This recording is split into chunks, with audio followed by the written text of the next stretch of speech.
What? You respond incredulously. What do you mean you don't like school? And after all the sacrifices we've made for your education. Education is the foundation of your future. If you'd apply yourself like your older sister does, you'd do better and then you'd like school. Time and time again, we've told you to settle down. You've got the ability, but you just don't apply yourself. Try harder.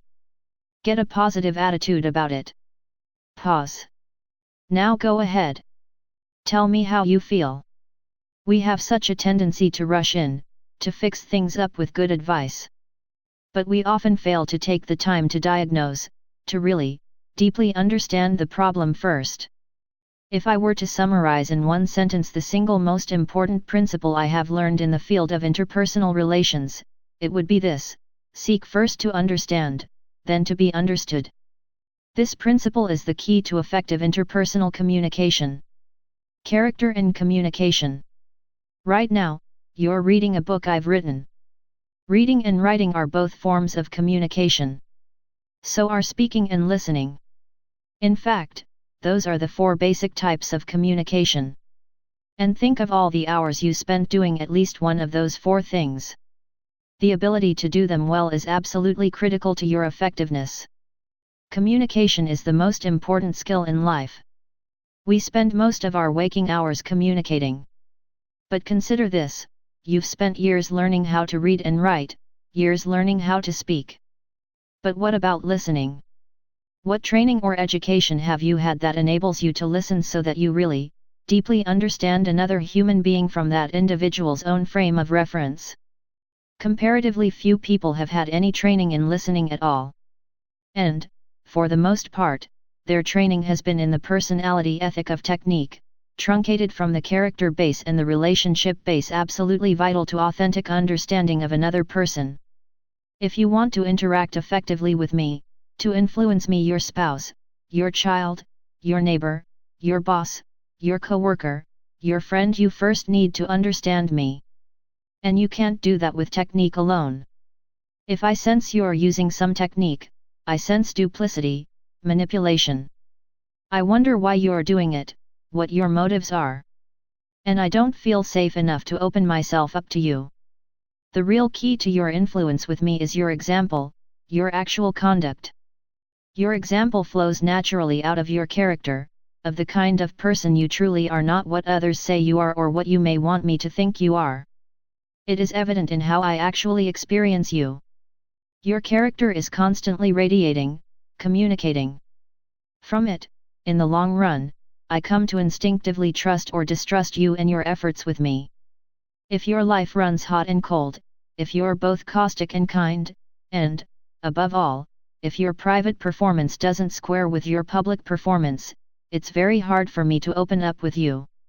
Then, as much as I may want and even need to receive your love and influence, I don't feel safe enough to expose my opinions and experiences and my tender feelings. Who knows what will happen? But unless I open up with you, unless you understand me and my unique situation and feelings, you won't know how to advise or counsel me.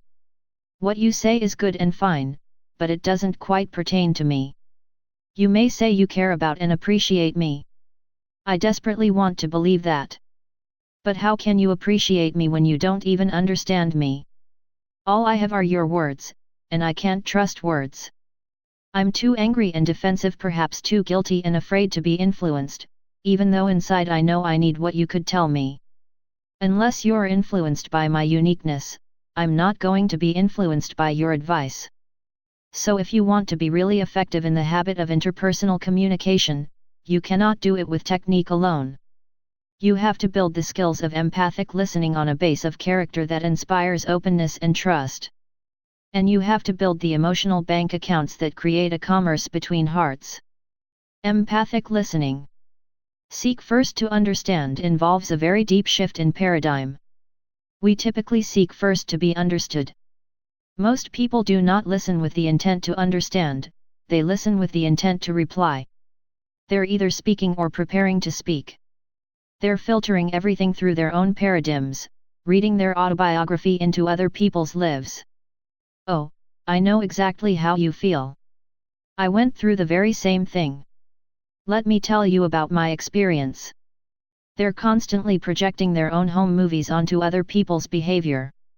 They prescribe their own glasses for everyone with whom they interact. If they have a problem with someone, a son, a daughter, a spouse, an employee, their attitude is, that person just doesn't understand. A father once told me, I can't understand my kid. He just won't listen to me at all. Let me restate what you just said, I replied. You don't understand your son because he won't listen to you. That's right, he replied. Let me try again, I said. You don't understand your son because he won't listen to you. That's what I said, he impatiently replied. I thought that to understand another person, you needed to listen to him, I suggested. Oh, he said. There was a long pause. Oh, he said again, as the light began to dawn. Oh, yeah. But I do understand him. I know what he's going through. I went through the same thing myself. I guess what I don't understand is why he won't listen to me. This man didn't have the vaguest idea of what was really going on inside his boy's head. He looked into his own head and thought he saw the world, including his boy. That's the case with so many of us. We're filled with our own rightness, our own autobiography. We want to be understood. Our conversations become collective monologues, and we never really understand what's going on inside another human being. When another person speaks, we're usually listening at one of four levels. We may be ignoring another person, not really listening at all. We may practice pretending. Yeah. Right. We may practice selective listening, hearing only certain parts of the constant chatter of a preschool child. Or we may even practice attentive listening, paying attention and focusing energy on the words that are being said. But very few of us ever practice the fifth level, the highest form of listening, empathic listening. When I say empathic listening, I am not referring to the techniques of active listening or reflective listening, which basically involve mimicking what another person says. That kind of listening is skill-based, truncated from character and relationship, and often insults those listened to in such a way. It is also essentially autobiographical. If you practice those techniques, you may not project your autobiography in the actual interaction, but your motive in listening is autobiographical. You listen with reflective skills, but you listen with intent to reply, to control, to manipulate. When I say empathic listening, I mean listening with intent to understand. I mean seeking first to understand, to really understand. It's an entirely different paradigm. Empathic, from empathy, listening gets inside another person's frame of reference. You look out through it, you see the world the way they see the world, you understand their paradigm, you understand how they feel. Empathy is not sympathy. Sympathy is a form of agreement, a form of judgment. And it is sometimes the more appropriate emotion and response. But people often feed on sympathy. It makes them dependent. The essence of empathic listening is not that you agree with someone, it's that you fully, deeply, understand that person, emotionally as well as intellectually. Empathic listening involves much more than registering, reflecting, or even understanding the words that are said. Communications experts estimate, in fact, that only 10% of our communication is represented by the words we say. Another 30% is represented by our sounds, and 60% by our body language. In empathic listening, you listen with your ears, but you also, and more importantly, listen with your eyes and with your heart. You listen for feeling, for meaning. You listen for behavior. You use your right brain as well as your left. You sense, you intuit, you feel. Empathic listening is so powerful because it gives you accurate data to work with. Instead of projecting your own autobiography and assuming thought, feelings, motives, and interpretation, you're dealing with the reality inside another person's head and heart. You're listening to understand. You're focused on receiving the deep communication of another human soul. In addition, Empathic listening is the key to making deposits in emotional bank accounts, because nothing you do is a deposit unless the other person perceives it as such. You can work your fingers to the bone to make a deposit, only to have it turn into a withdrawal when a person regards your efforts as manipulative, selfing, intimidating, or condescending because you don't understand what really matters to him. Empathic listening is, in and of itself, a tremendous deposit in the emotional bank account. It's deeply therapeutic and healing because it gives a person psychological air. If all the air were suddenly sucked out of the room you're in right now, what would happen to your interest in this book?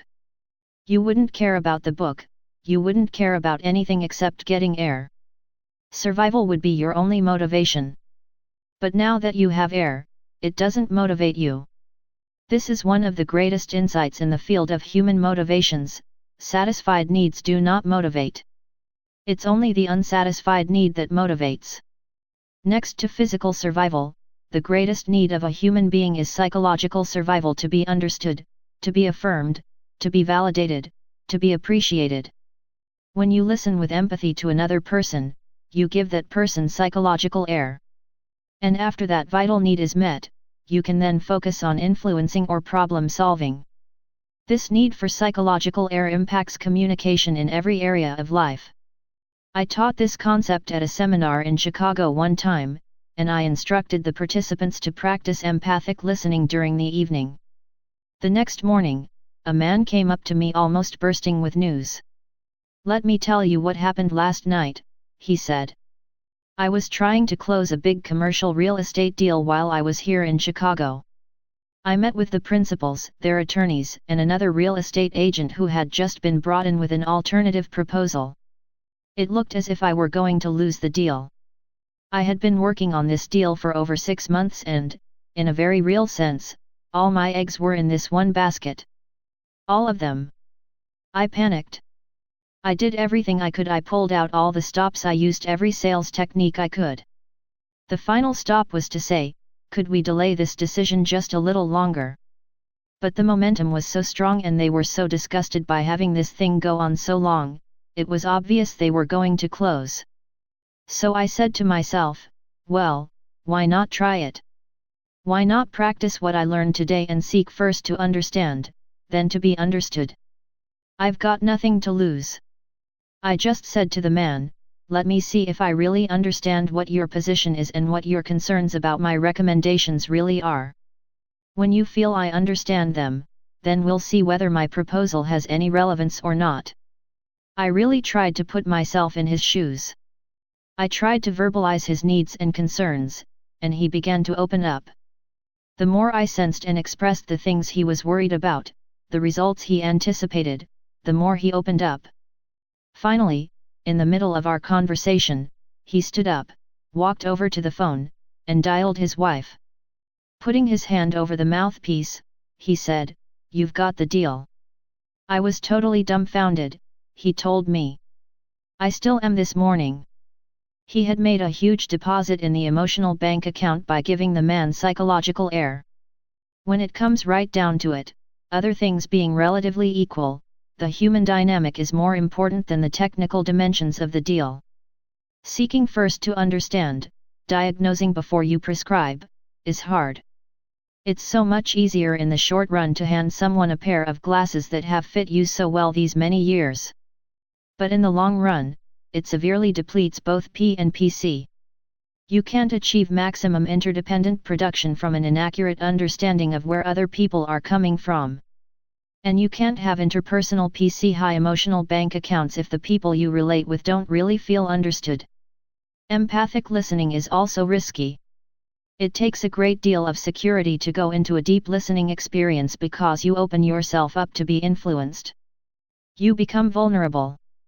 It's a paradox, in a sense, because in order to have influence, you have to be influenced. That means you have to really understand. That's why habits 1, 2, and 3 are so foundational. They give you the changeless inner core, the principal center, from which you can handle the more outward vulnerability with peace and strength. Diagnose before you prescribe. Although it's risky and hard, seek first to understand, or diagnose before you prescribe, is a correct principle manifesting many areas of life. It's the mark of all true professionals.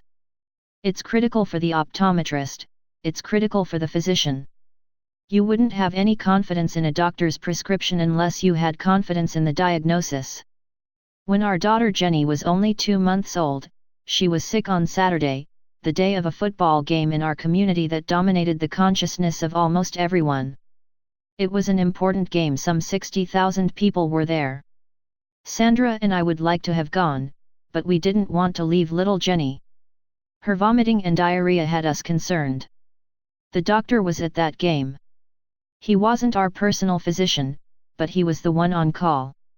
When Jenny's situation got worse, we decided we needed some medical advice. Sandra dialed the stadium and had him paged. It was right at a critical time in the game, and she could sense an officious tone in his voice. "Yes," he said briskly. "What is it?" "This is Mrs. Covey, doctor, and we're concerned about our daughter, Jenny."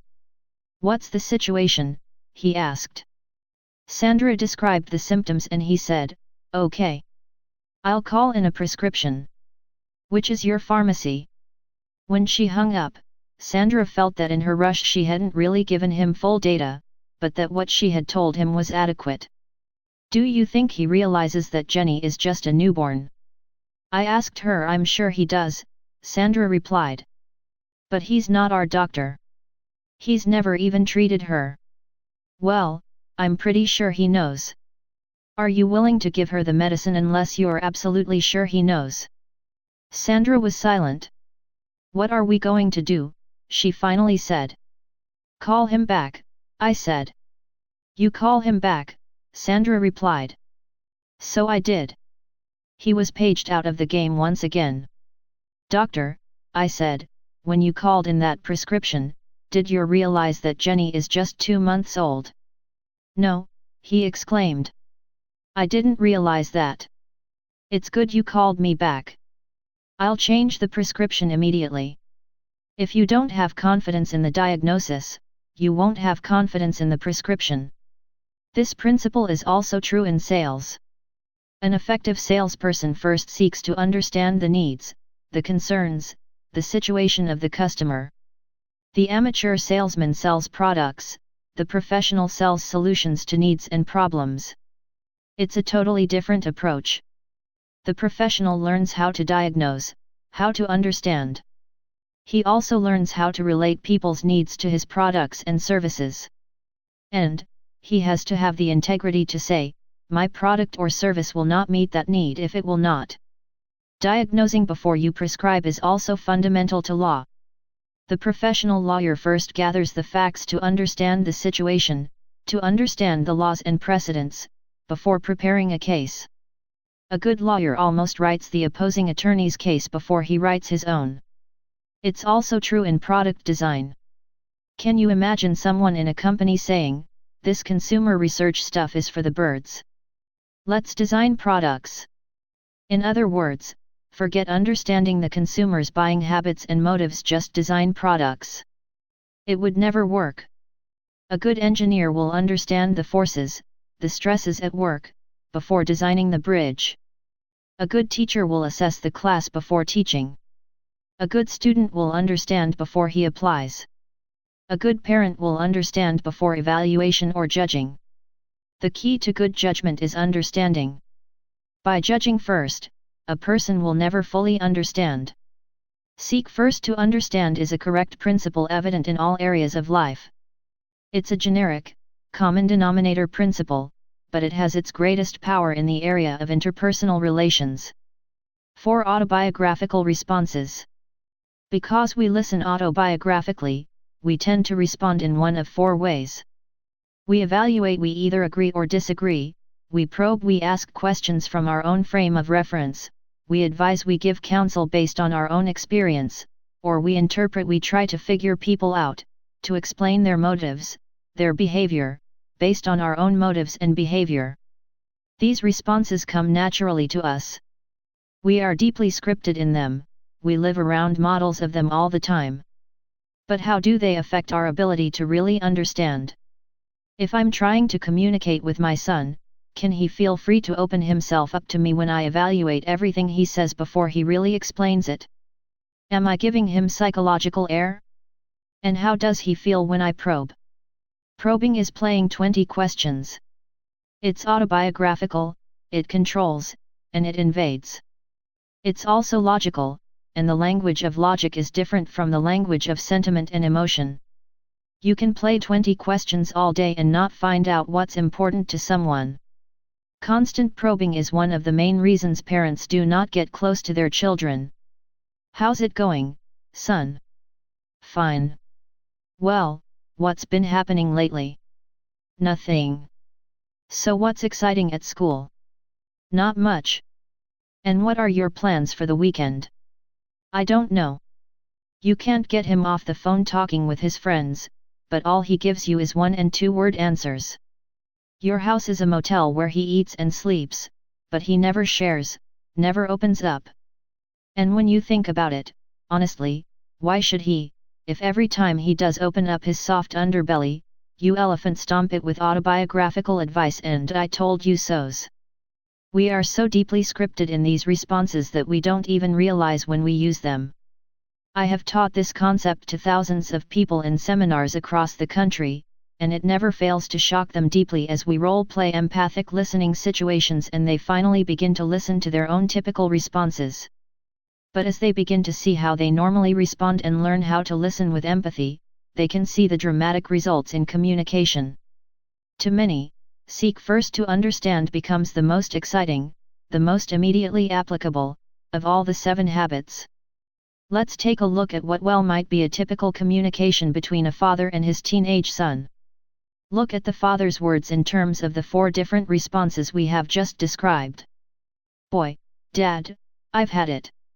School is for the birds. What's the matter, son? Probing. It's totally impractical. I don't get a thing out of it. Well, you just can't see the benefits yet, son. I felt the same way when I was your age. I remember thinking what a waste some of the classes were. But those classes turned out to be the most helpful to me later on. Just hang in there. Give it some time, advising. I've given it 10 years of my life. Can you tell me what good X plus Y is going to be to me as an auto mechanic? An auto mechanic? You've got to be kidding, evaluating. No, I'm not. Look at Joe. He's quit school. He's working on cars. And he's making lots of money.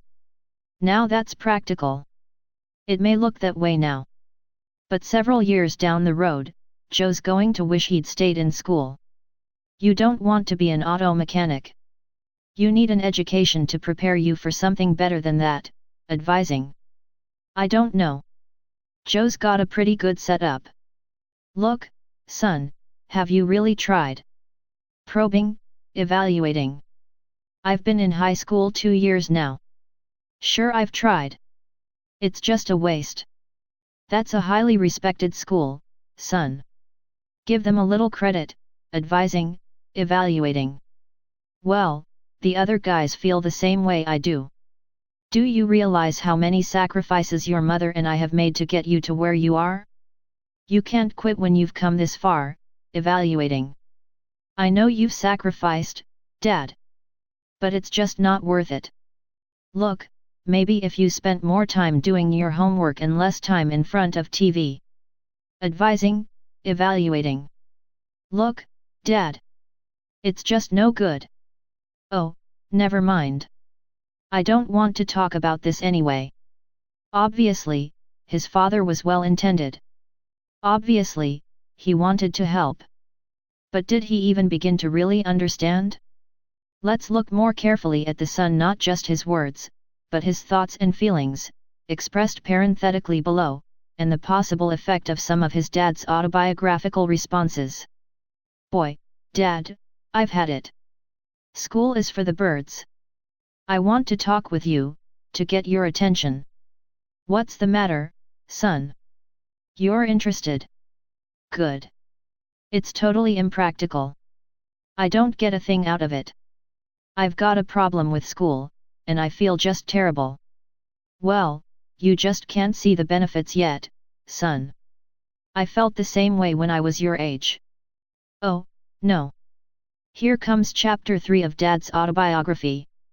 This isn't what I want to talk about. I don't really care how many miles he had to trudge through the snow to school without any boots. I want to get to the problem. I remember thinking what a waste some of the classes were. But those classes turned out to be the most helpful to me later on. Just hang in there. Give it some time. Time won't solve my problem. I wish I could tell you. I wish I could just spit it out. I've given it 10 years of my life. Can you tell me what good X plus Y is going to do me as an auto mechanic? An auto mechanic? You've got to be kidding. He wouldn't like me if I were an auto mechanic. He wouldn't like me if I didn't finish school. I have to justify what I said. No, I'm not. Look at Joe. He's quit school. He's working on cars. And he's making lots of money. Now that's practical. It may look that way now. But several years down the road, Joe's going to wish he'd stayed in school. Oh, boy, here comes lecture number 16 on the value of an education. You don't want to be an auto mechanic. How do you know that, Dad? Do you really have any idea what I want? You need an education to prepare you for something better than that. I don't know. Joe's got a pretty good setup. He's not a failure. He didn't finish school and he's not a failure. Look, son, have you really tried? We're beating around the bush, Dad. If you'd just listen, I really need to talk to you about something important. I've been in high school 2 years now. Sure, I've tried. It's just a waste. That's a highly respected school, son. Give them a little credit. Oh, great. Now we're talking credibility. I wish I could talk about what I want to talk about. Well, the other guys feel the same way I do. I have some credibility, too. I'm not a moron. Do you realize how many sacrifices your mother and I have made to get you where you are? Oh, here comes the guilt trip. Maybe I am a moron. The school's great, Mom and Dad are great, and I'm a moron. You can't quit when you've come this far. I know you've sacrificed, Dad. But it's just not worth it. You just don't understand. Look, maybe if you spent more time doing your homework and less time in front of TV. That's not the problem, Dad. That's not it at all. I'll never be able to tell you. I was dumb to try. Look, Dad. It's just no good. Oh, never mind. I don't want to talk about this anyway. Can you see how limited we are when we try to understand another person on the basis of words alone, especially when we're looking at that person through our own glasses? Can you see how limiting our autobiographical responses are to a person who is genuinely trying to get us to understand his autobiography? You will never be able to truly step inside another person, to see the world as he sees it, until you develop the pure desire, the strength of personal character, and the positive emotional bank account, as well as the empathic listening skills to do it. The skills, the tip of the iceberg of empathic listening, involve 4 developmental stages. The first and least effective is to mimic content. This is the skill taught in active or reflective listening. Without the character and relationship base, it is often insulting to people and causes them to close up. It is, however, a first stage skill because it at least causes you to listen to what's being said. Mimicking content is easy. You just listen to the words that come out of someone's mouth and you repeat them. You're hardly even using your brain at all. Boy, Dad, I've had it. School is for the birds. You've had it. You think school is for the birds. You have essentially repeated back the content of what was being said. You haven't evaluated or probed or advised or interpreted. You've at least showed you're paying attention to his words. But to understand, you want to do more. The second stage of empathic listening is to rephrase the content. It's a little more effective, but it's still limited to the verbal communication. Boy, Dad, I've had it. School is for the birds. You don't want to go to school anymore. This time, you've put his meaning into your own words. Now you're thinking about what he said, mostly with the left side, the reasoning, logical side of the brain. The third stage brings your right brain into operation. You reflect feeling. Boy, Dad, I've had it. School is for the birds. You're feeling really frustrated. Now you're not paying as much attention to what he's saying as you are to the way he feels about what he's saying. The fourth stage includes both the second and the third. You rephrase the content and reflect the feeling. Boy, Dad, I've had it. School is for the birds. You're really frustrated about school. Frustration is the feeling, school is the content. You're using both sides of your brain to understand both sides of his communication. Now, what happens when you use fourth stage empathic listening skills is really incredible. As you authentically seek to understand, as you rephrase content and reflect feeling, you give him psychological air. You also help him work through his own thoughts and feelings. As he grows in his confidence of your sincere desire to really listen and understand, the barrier between what's going on inside him and what's actually being communicated to you disappears. It opens a soul-to-soul flow. He's not thinking and feeling one thing and communicating another. He begins to trust you with his innermost tender feelings and thoughts. Boy, Dad, I've had it. School is for the birds. I want to talk with you to get your attention. You're really frustrated about school. That's right. That's how I feel. I sure am.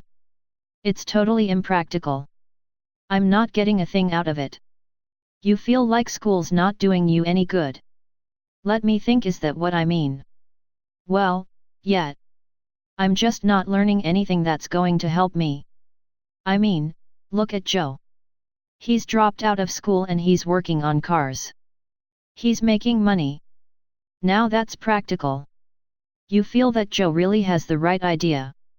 Well, I guess he does in a way. He's really making money now. But in a few years I bet he'll probably be ticked off at himself. You think Joe's going to feel he made the wrong decision? He's got to. Just look at what he's giving up. I mean, if you don't have an education, you just can't make it in this world. Education is really important. Oh, yeah. I mean, if you don't have a diploma, if you can't get jobs or go to college, what are you going to do? You've just got to get an education. It's important to your future. It is. And, you know what? I'm really worried. Listen, you won't tell Mom, will you? You don't want your mother to find out. Well, not really. Oh, I guess you can tell her. She'll probably find out anyway. Look, I took this test today, this reading test. And, Dad, they said I'm reading on a 4th grade level. 4th grade? And I'm in junior high school. What a difference real understanding can make. All the well-meaning advice in the world won't amount to a hill of beans if we're not even addressing the real problem. And we'll never get to the problem if we're so caught up in our own autobiography, our own paradigms, that we don't take off our glasses long enough to see the world from another point of view. I'm going to flunk, Dad. I guess I figure if I'm going to flunk, I might as well quit. But I don't want to quit. You feel torn. You're in the middle of a dilemma. What do you think I should do, Dad? By seeking first to understand, this father has just turned a transactional opportunity into a transformational opportunity. Instead of interacting on a surface, get the job done level of communication, he has created a situation in which he can now have transforming impact, not only on his son but also on the relationship. By setting aside his own autobiography and really seeking to understand, he has made a tremendous deposit in the emotional bank account and has empowered his son to open, layer upon layer, and to get to the real issue. Now father and son are on the same side of the table looking at the problem, instead of on opposite sides looking across at each other. The son is opening his father's autobiography and asking for advice. Even as the father begins to counsel, however, he needs to be sensitive to his son's communication. As long as the response is logical, the father can effectively ask questions and give counsel. But the moment the response becomes emotional, he needs to go back to empathic listening. Well, I can see some things you might want to consider. Like what, Dad? Like getting some special help with your reading. Maybe they have some kind of tutoring program over at the tech school. I've already checked into that. It takes 2 nights and all day Saturday. That would take so much time. Sensing emotion in that reply, the father moves back to empathy. That's too much of a price to pay. Besides, Dad, I told the 6th graders I'd be their coach. You don't want to let them down. But I'll tell you this, Dad. If I really thought that tutoring course would help, I'd be down there every night. I'd get someone else to coach those kids. You really want the help, but you doubt if the course will make a difference. Do you think it would, Dad? The son is once more open and logical. He's opening his father's autobiography again. Now the father has another opportunity to influence and transform. There are times when transformation requires no outside counsel. Often when people are really given the chance to open up, they unravel their own problems and the solutions become clear to them in the process. At other times, they really need additional perspective and help. The key is to genuinely seek the welfare of the individual, to listen with empathy, to let the person get to the problem and the solution at his own pace and time. Layer upon layer, it's like peeling an onion until you get to the soft inner core. When people are really hurting and you really listen with a pure desire to understand, you'll be amazed how fast they will open up. They want to open up. Children desperately want to open up, even more to their parents than to their peers. And they will, if they feel their parents will love them unconditionally and will be faithful to them afterwards and not judge or ridicule them. If you really seek to understand, without hypocrisy and without guile, there will be times when you will be literally stunned with the pure knowledge and understanding that will flow to you from another human being. It isn't even always necessary to talk in order to empathize.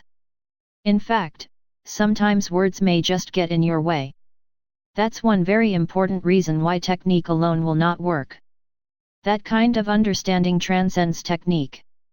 Isolated technique only gets in the way. I have gone through the skills of empathic listening because skill is an important part of any habit. We need to have the skills. But let me reiterate that the skills will not be effective unless they come from a sincere desire to understand.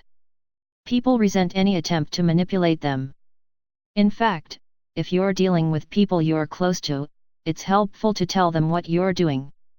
I read this book about listening and empathy and I thought about my relationship with you. I realized I haven't listened to you like I should. But I want to. It's hard for me. I may blow it at times, but I'm going to work at it. I really care about you and I want to understand. I hope you'll help me. Affirming your motive is a huge deposit. But if you're not sincere, I wouldn't even try it.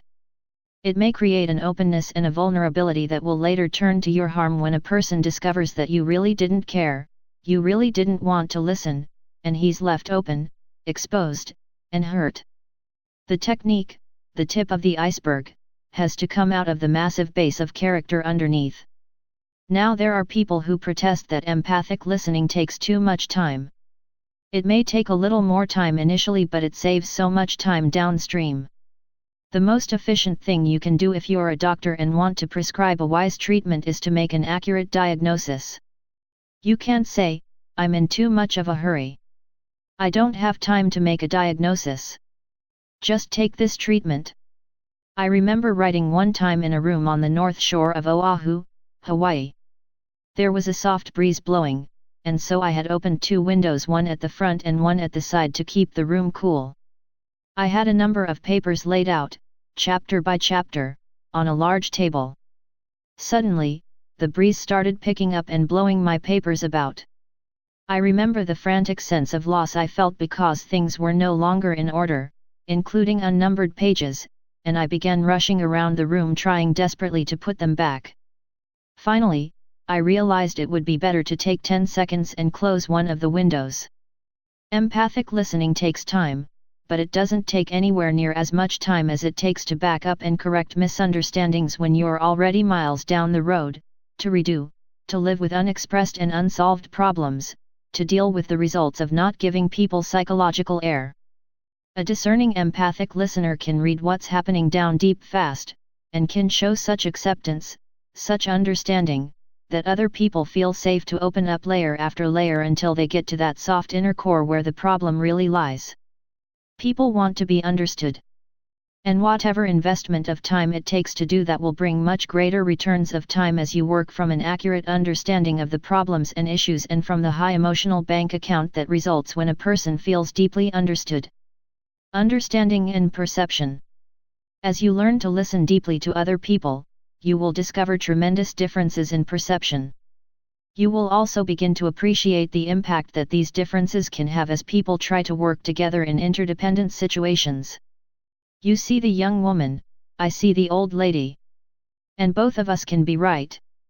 You may look at the world through spouse-centered glasses, I may see it through the money-centered lens of economic concern. You may be scripted in the abundance mentality, I may be scripted in the scarcity mentality. You may approach problems from a highly visual, intuitive, holistic right brain paradigm, I may be very left brain, very sequential, analytical, and verbal in my approach. Our perceptions can be vastly different. And yet we both have lived with our paradigms for years, thinking they are facts, and questioning the character or the mental competence of anyone who can't see the facts. Now, with all our differences, we're trying to work together in a marriage, in a job, in a community service project to manage resources and accomplish results. So how do we do it? How do we transcend the limits of our individual perceptions so that we can deeply communicate, so that we can cooperatively deal with the issues and come up with win-win solutions? The answer is Habit 5.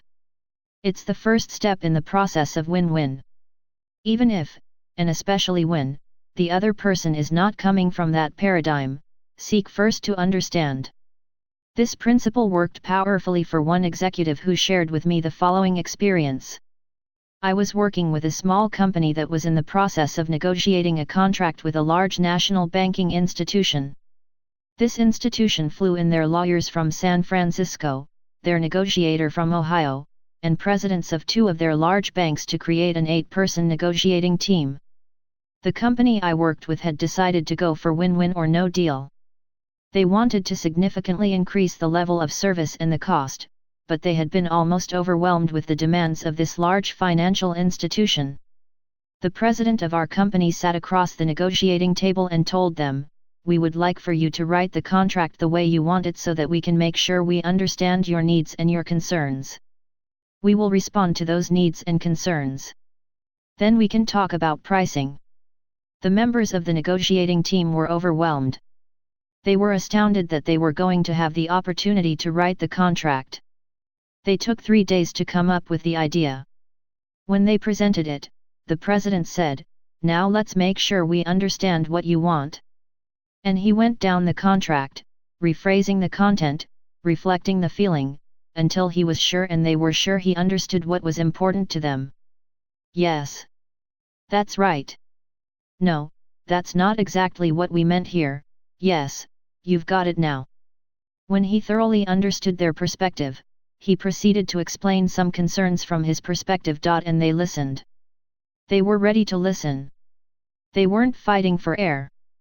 What had started out as a very formal, low trust, almost hostile atmosphere had turned into a fertile environment for synergy. At the conclusion of the discussions, the members of the negotiating team basically said, "We want to work with you. We want to do this deal. Just let us know what the price is and we'll sign." Then seek to be understood. Seek first to understand, then to be understood. Knowing how to be understood is the other half of Habit 5, and is equally critical in reaching win-win solutions. Earlier we defined maturity as the balance between courage and consideration. Seeking to understand requires consideration, seeking to be understood takes courage. Win-win requires a high degree of both. So it becomes important in interdependent situations for us to be understood. The early Greeks had a magnificent philosophy which is embodied in three sequentially arranged words: ethos, pathos, and logos. I suggest these three words contain the essence of seeking first to understand and making effective presentations. Ethos is your personal credibility, the faith people have in your integrity and competency. It's the trust that you inspire, your emotional bank account. Pathos is the empathic side, it's the feeling. It means that you are in alignment with the emotional trust of another person's communication. Logos is the logic, the reasoning part of the presentation. Notice the sequence: ethos, pathos, logos, your character, and your relationships, and then the logic of your presentation. This represents another major paradigm shift. Most people, in making presentations, go straight to the logos, the left brain logic, of their ideas. They try to convince other people of the validity of that logic without first taking ethos and pathos into consideration. I had an acquaintance who was very frustrated because his boss was locked into what he felt was an unproductive leadership style. "Why doesn't he do anything?" he asked me. "I've talked to him about it, he's aware of it, but he does nothing." "Well, why don't you make an effective presentation?" I asked. "I did," was the reply. "How do you define effective? Who do they send back to school when the salesman doesn't sell the buyer? Effective means it works, it means P/PC. Did you create the change you wanted? Did you build the relationship in the process? What were the results of your presentation?" "I told you, he didn't do anything. He wouldn't listen." Then make an effective presentation. You've got to empathize with his head. You've got to get into his frame of mind. You're got to make your point simply and visually and describe the alternative he is in favor of better than he can himself. That will take some homework. Are you willing to do that? "Why do I have to go through all that?" he asked. In other words, you want him to change his whole leadership style and you're not willing to change your method of presentation. "I guess so," he replied. "Well, then," I said, "just smile about it and learn to live with it." "I can't live with it," he said. "It compromises my integrity." "Okay, then get to work on an effective presentation. That's in your circle of influence." In the end, he wouldn't do it. The investment seemed too great. Another acquaintance, a university professor, was willing to pay the price. He approached me one day and said, "Stephen, I can't get to first base in getting the funding I need for my research because my research is really not in the mainstream of this department's interests." After discussing his situation at some length, I suggested that he develop an effective presentation using ethos, pathos, and logos. "I know you're sincere and the research you want to do would bring great benefits. Describe the alternative they are in favor of better than they can themselves. Show that you understand them in depth. Then carefully explain the logic behind your request." "Well, I'll try," he said. "Do you want to practice with me?" I asked. He was willing, and so we dress rehearsed his approach. When he went in to make his presentation, he started by saying, "Now let me see if I first understand what your objectives are, and what your concerns are about this presentation and my recommendation." He took the time to do it slowly, gradually. In the middle of his presentation, demonstrating his depth of understanding and respect for their point of view, a senior professor turned to another professor, nodded, turned back to him and said, "You've got your money. When you can present your own ideas clearly, specifically, visually, and most important, contextually in the context of a deep understanding of their paradigms and concerns, you significantly increase the credibility of your ideas. You're not wrapped up in your own thing, delivering grandiose rhetoric from a soapbox. You really understand.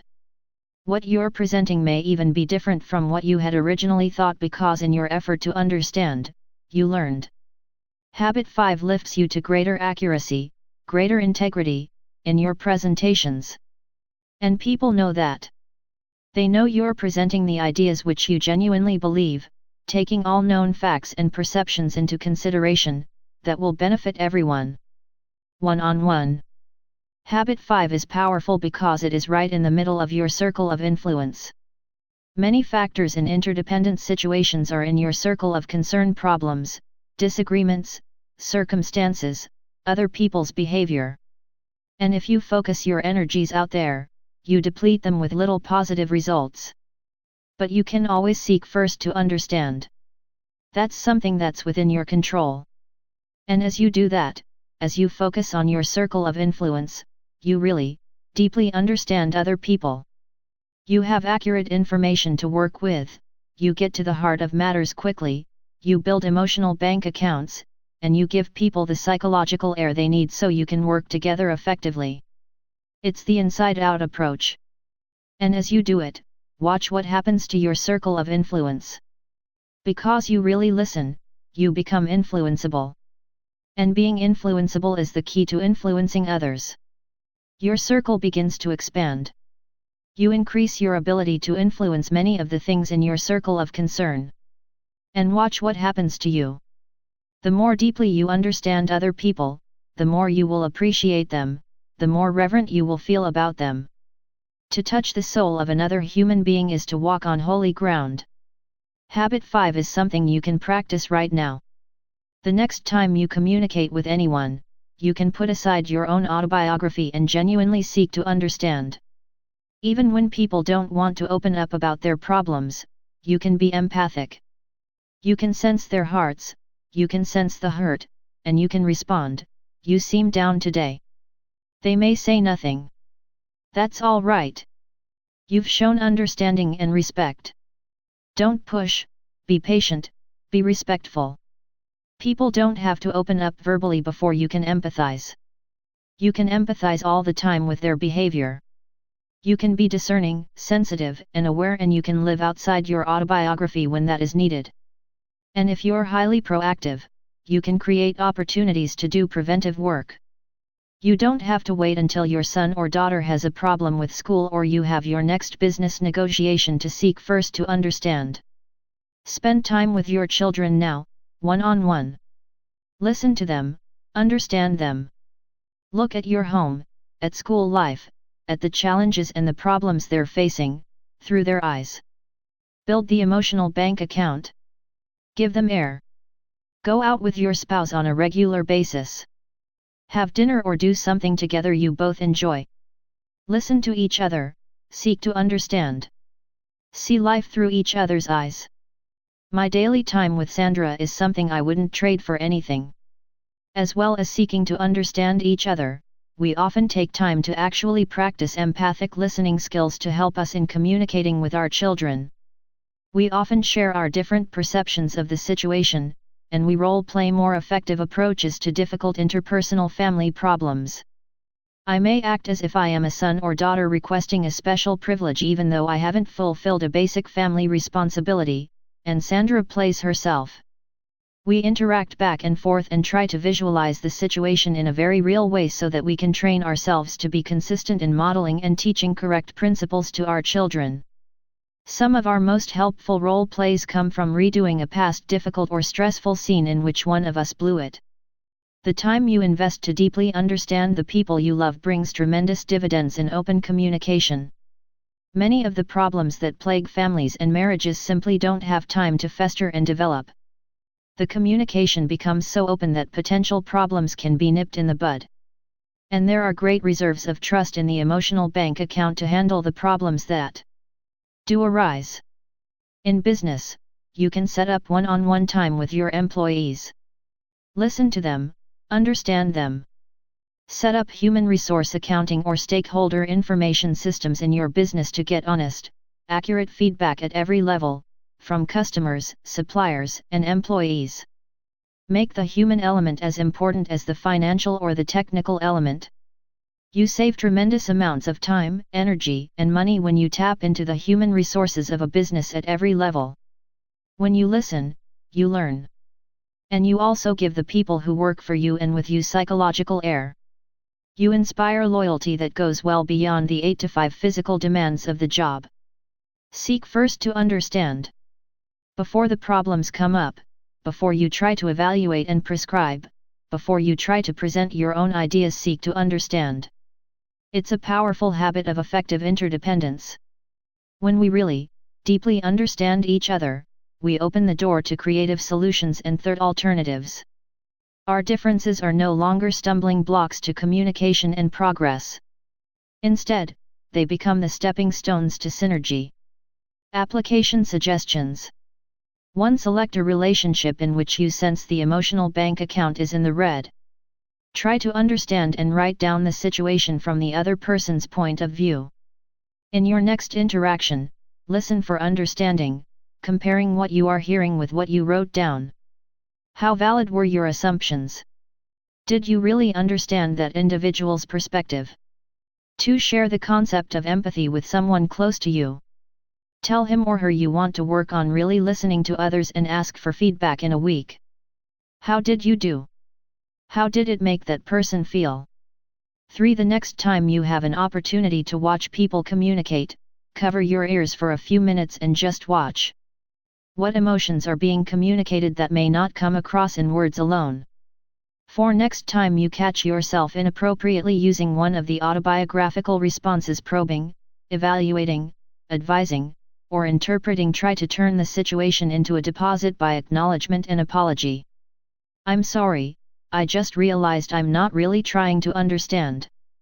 Could we start again? 5. Base your next presentation on empathy. Describe the other point of view as well as or better than its proponents, then seek to have your point understood from their frame of reference. Habit 6. Synergize trademark. Principles of creative cooperation. I take as my guide the hope of a saint in crucial things, unity. In important things, diversity. In all things, generosity. Inaugural address of President George Bush. When Sir Winston Churchill was called to head up the war effort for Great Britain, he remarked that all his life had prepared him for this hour. In a similar sense, the exercise of all of the other habits prepares us for the habit of synergy. When properly understood, synergy is the highest activity in all life, the true test and manifestation of all the other habits put together. The highest forms of synergy focus the 4 unique human endowments, the motive of win-win, and the skills of empathic communication on the toughest challenges we face in life. What results is almost miraculous. We create new alternatives, something that wasn't there before. Synergy is the essence of principle-centered leadership. It is the essence of principle-centered parenting. It catalyzes, unifies, and unleashes the greatest powers within people. All the habits we have covered prepare us to create the miracle of synergy. What is synergy? Simply defined, it means that the whole is greater than the sum of its parts. It means that the relationship which the parts have to each other is a part in and of itself.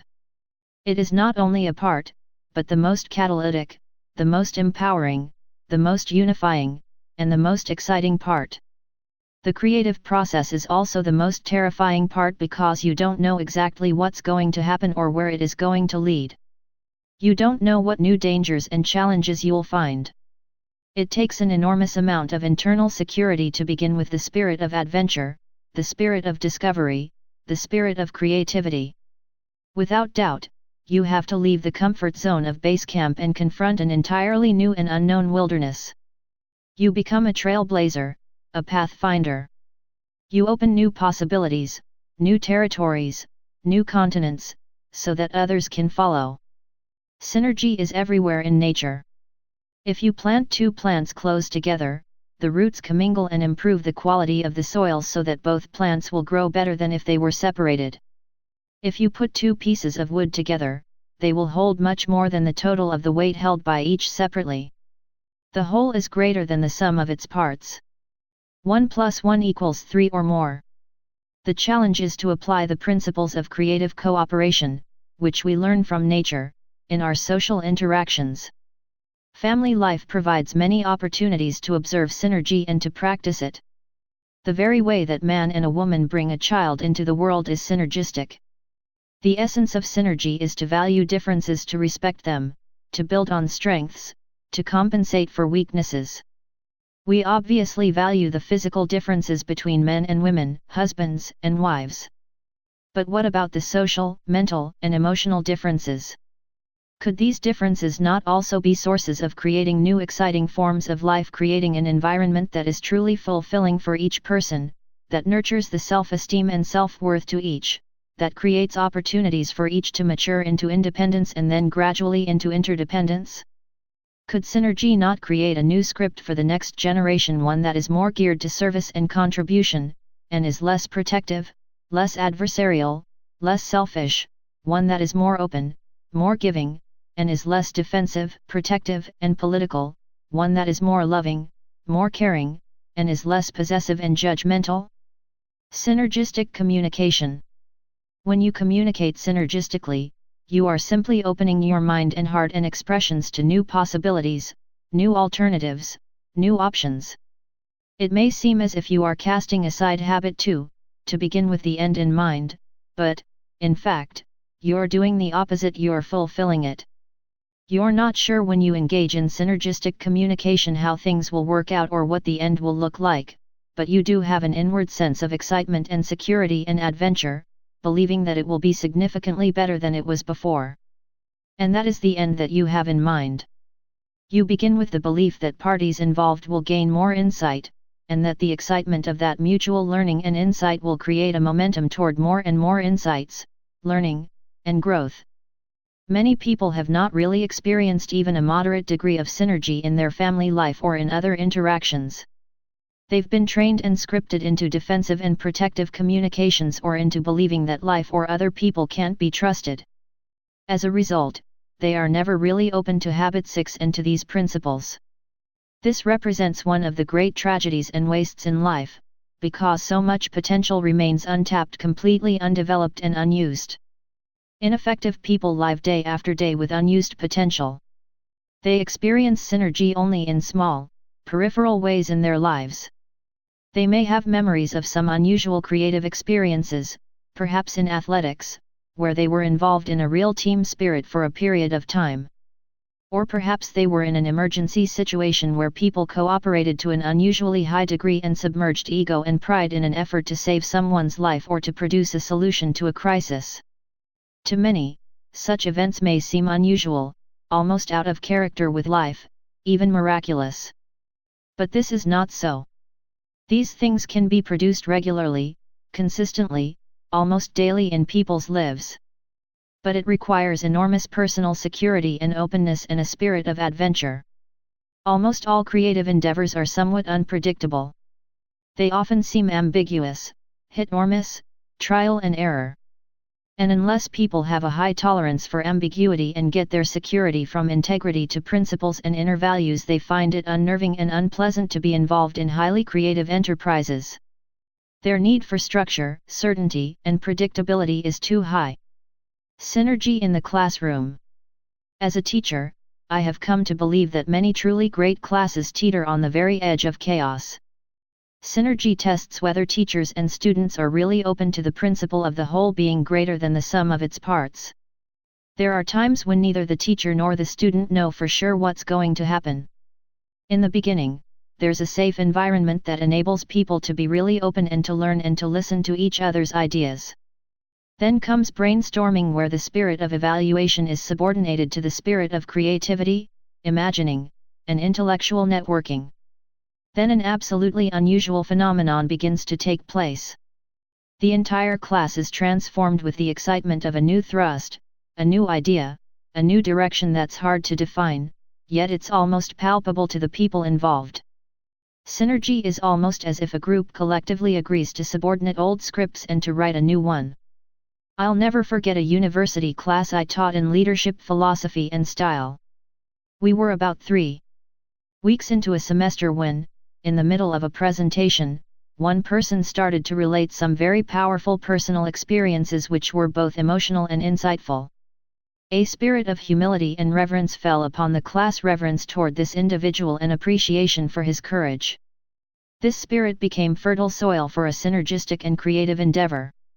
Others began to pick up on it, sharing some of their experiences and insights and even some of their self-doubts. The spirit of trust and safety prompted many to become extremely open. Rather than present what they prepared, they fed on each other's insights and ideas and started to create a whole new scenario as to what that class could mean. I was deeply involved in the process. In fact, I was almost mesmerized by it because it seemed so magical and creative. And I found myself gradually loosening up my commitment to the structure of the class and sensing entirely new possibilities. It wasn't just a flight of fancy, there was a sense of maturity and stability and substance which transcended by far the old structure and plan. We abandoned the old syllabus, the purchased textbooks, and all the presentation plans, and we set up new purposes and projects and assignments. We became so excited about what was happening that in about 3 more weeks, we all sensed an overwhelming desire to share what was happening with others.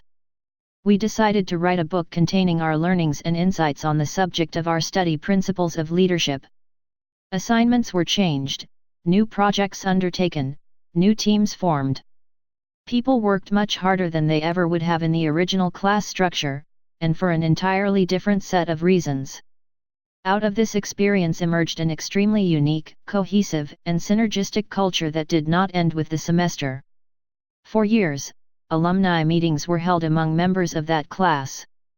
Even today, many years later, when we see each other, we talk about it and often attempt to describe what happened and why. One of the interesting things to me was how little time had transpired before there was sufficient trust to create such synergy. I think it was largely because the people were relatively mature. They were in the final semester of their senior year, and I think they wanted more than just another good classroom experience. They were hungry for something new and exciting, something that they could create that was truly meaningful. It was an idea whose time had come for them. In addition, the chemistry was right. I felt that experiencing synergy was more powerful than talking about it, that producing something new was more meaningful than simply reading something old. I've also experienced, as I believe most people have, times that were almost synergistic, times that hung on the edge of chaos and for some reason descended into it. Sadly, people who are burned by such experiences often begin their next new experience with that failure in mind. They defend themselves against it and cut themselves off from synergy. It's like administrators who set up new rules and regulations based on the abuses of a few people inside an organization, thus limiting the freedom and creative possibilities for many, or business partners who imagine the worst scenarios possible and write them up in legal language, killing the whole spirit of creativity, enterprise, and synergistic possibility. As I think back on many consulting and executive education experiences, I can say that the highlights were almost always synergistic. There was usually an early moment that required considerable courage, perhaps in becoming extremely authentic, in confronting some inside truth about the individual or the organization or the family which really needed to be said, but took a combination of considerable courage and genuine love to say it. Then others became more authentic, open, and honest, and the synergistic communication process began. It usually became more and more creative, and ended up in insights and plans that no one had anticipated initially. As Carl Rogers taught, that which is most personal is most general. The more authentic you become, the more genuine in your expression, particularly regarding personal experiences and even self-doubts, the more people can relate to your expression and the safer it makes them feel to express themselves. That expression in turn feeds back on the other person's spirit, and genuine creative empathy takes place, producing new insights and learnings and a sense of excitement and adventure that keeps the process going. People then begin to interact with each other almost in half sentences, sometimes incoherently, but they get each other's meanings very rapidly. Then whole new worlds of insights, new perspectives, new paradigms that ensure options, new alternatives are opened up and thought about. Though occasionally these new ideas are left up in the air, they usually come to some kind of closure that is practical and useful. Synergy in business. I enjoyed one particularly meaningful synergistic experience as I worked with my associates to create the corporate mission statement for our business. Almost all members of the company went high up into the mountains where, surrounded by the magnificence of nature, we began with a first draft of what some of us considered to be an excellent mission statement. At first the communication was respectful, careful, and predictable. But as we began to talk about the various alternatives, possibilities, and opportunities ahead, people became very open and authentic and simply started to think out loud. The mission statement agenda gave way to a collective free association, a spontaneous piggybacking of ideas. People were genuinely empathic as well as courageous, and we moved from mutual respect and understanding to creative synergistic communication. Everyone could sense it. It was exciting. As it matured, we returned to the task of putting the evolved collective vision into words, each of which contains specific and committed to meaning for each participant. The resulting corporate mission statement reads: Our mission is to empower people and organizations to significantly increase their performance capability in order to achieve worthwhile purposes through understanding and living principle-centered leadership. The synergistic process that led to the creation of our mission statement engraved it in all the hearts and minds of everyone there, and it has served us well as a frame of reference of what we are about, as well as what we are not about. Another high-level synergy experience took place when I accepted an invitation to serve as the resource and discussion catalyst at the annual planning meeting of a large insurance company. Several months ahead, I met with the committee responsible to prepare for and stage the two-day meeting, which was to involve all the top executives. They informed me that the traditional pattern was to identify 4 or 5 major issues through questionnaires and interviews, and to have alternative proposals presented by the executives. Past meetings had been generally respectful exchanges, occasionally deteriorating into defensive win-lose ego battles. They were usually predictable, uncreative, and boring. As I talked with the committee members about the power of synergy, they could sense its potential. With considerable trepidation, they agreed to change the pattern. They requested various executives to prepare anonymous white papers on each of the high-priority issues, and then asked all the executives to immerse themselves in these papers ahead of time in order to understand the issues and the differing points of view. They were to come to the meeting prepared to listen rather than to present, prepared to create and synergize rather than to defend and protect. We spent the first half day in the meeting teaching the principles and practicing the skills of habits 4, 5, and 6. The rest of the time was spent in creative synergy. The release of creative energy was incredible. Excitement replaced boredom. People became very open to each other's influence and generated new insights and options. By the end of the meeting, an entirely new understanding of the nature of the central company challenge evolved. The white paper proposals became obsolete. Differences were valued and transcended. A new common vision began to form. Once people have experienced real synergy, they are never quite the same again. They know the possibility of having other such mind-expanding adventures in the future. Often attempts are made to recreate a particular synergistic experience, but this seldom can be done. However, the essential purpose behind creative work can be recaptured. Like the Far Eastern philosophy, we seek not to imitate the masters, rather we seek what they sought. We seek not to imitate past creative synergistic experiences, rather we seek new ones around new and different and sometimes higher purposes. Synergy in communication. Synergy is exciting. Creativity is exciting. It's phenomenal what openness and communication can produce. The possibilities of truly significant gain, of significant improvement are so real that it's worth the risk such openness entails. After World War II, the United States commissioned David Lilienthal to head the new Atomic Energy Commission. Lilienthal brought together a group of people who were highly influential celebrities in their own right, disciples, as it were, of their own frames of reference. This very diverse group of individuals had an extremely heavy agenda, and they were impatient to get at it. In addition, the press was pushing them. But Lilienthal took several weeks to create a high emotional bank account.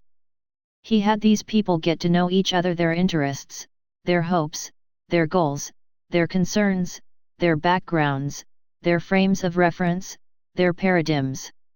He facilitated the kind of human interaction that creates a great bonding between people, and he was heavily criticized for taking the time to do it because it wasn't efficient. But the net result was that this group became closely knit together, very open with each other, very creative and synergistic. The respect among the members of the commission was so high that if there was disagreement, instead of opposition and defense, there was a genuine effort to understand. The attitude was, if a person of your intelligence and competence and commitment disagrees with me, then there must be something to your disagreement that I don't understand, and I need to understand it. You have a perspective, a frame of reference I need to look at. Non-protective interaction developed, and an unusual culture was born. The following diagram illustrates how closely trust is related to different levels of communication. The lowest level of communication coming out of low trust situations would be characterized by defensiveness, protectiveness, and often legalistic language, which covers all the bases and spells out qualifiers and the escape clauses in the event things go sour.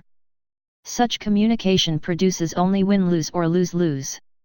It isn't effective, there's no P/PC balance, and it creates further reasons to defend and protect. The middle position is respectful communication. This is the level where fairly mature people interact. They have respect for each other, but they want to avoid the possibility of ugly confrontations, so they communicate politely but not empathically. They might understand each other intellectually, but they really don't deeply look at the paradigms and assumptions underlying their own opinions and become open to new possibilities. Respectful communication works in independent situations and even in interdependent situations, but the creative possibilities are not opened up. In interdependent situations, compromise is the position usually taken. Compromise means that 1 + 1 + 1 = 1/2. Both give and take. The communication isn't defensive or protective or angry or manipulative, it is honest and genuine and respectful. But it isn't creative or synergistic. It produces a low form of win-win. Synergy means that 1 + may first equal 8, 16, or even 1600.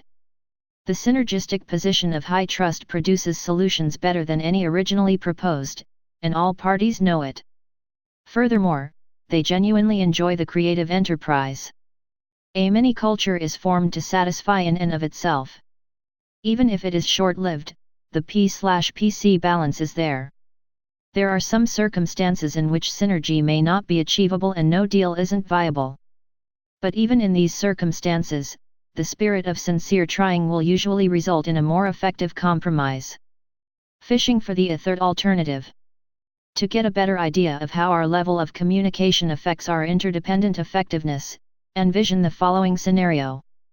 It's vacation time, and a husband wants to take his family out to the lake country to enjoy camping and fishing. This is important to him, he's been planning it all year. He's made reservations at a cottage on the lake and arranged to rent a boat, and his sons are really excited about going. His wife, however, wants to use the vacation time to visit her ailing mother some 250 miles away. She doesn't have the opportunity to see her very often, and this is important to her. Their differences could be the cause of a major negative experience. The plans are set. The boys are excited. We should go on the fishing trip, he says. But we don't know how much longer my mother will be around, and I want to be by her, she replies.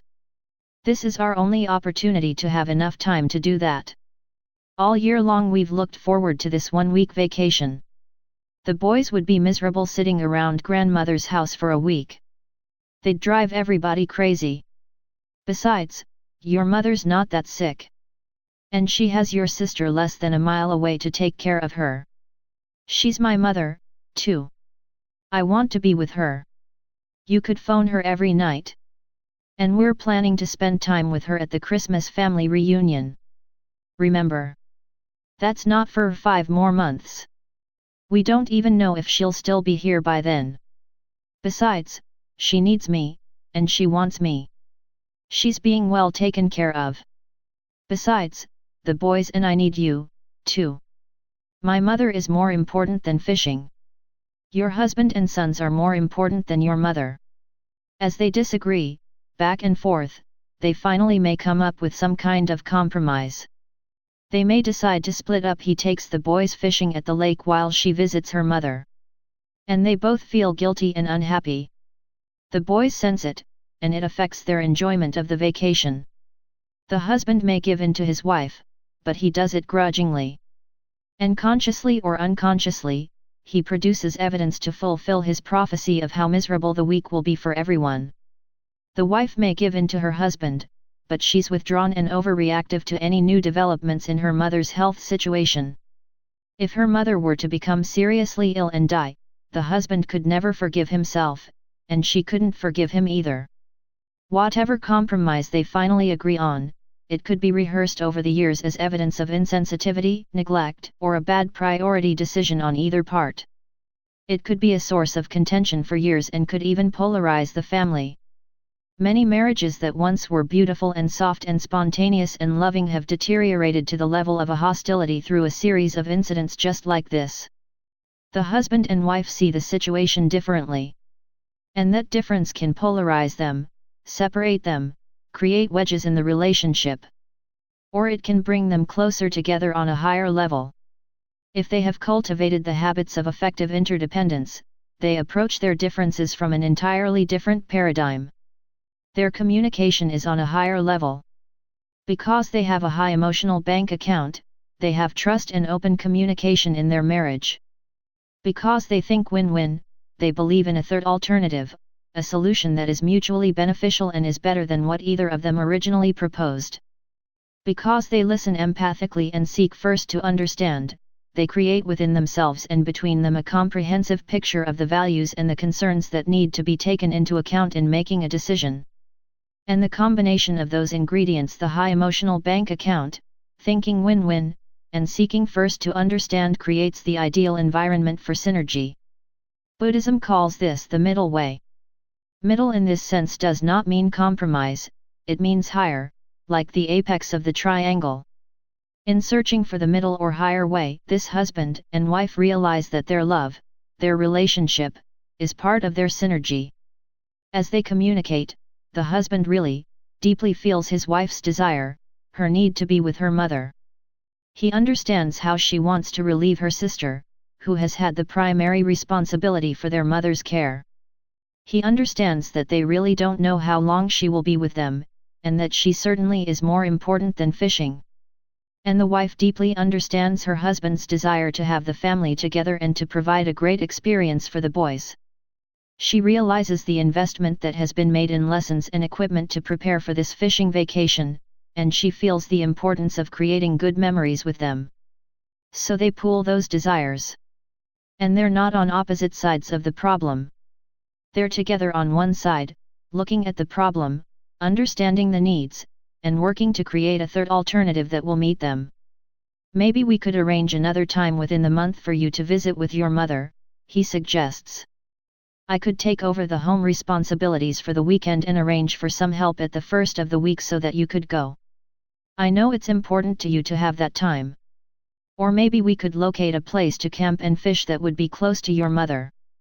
The area wouldn't be as nice, but we could still be outdoors and meet other needs as well. And the boys wouldn't be climbing the walls. We could even plan some recreational activities with the cousins, aunts, and uncles, which would be an added benefit. They synergize.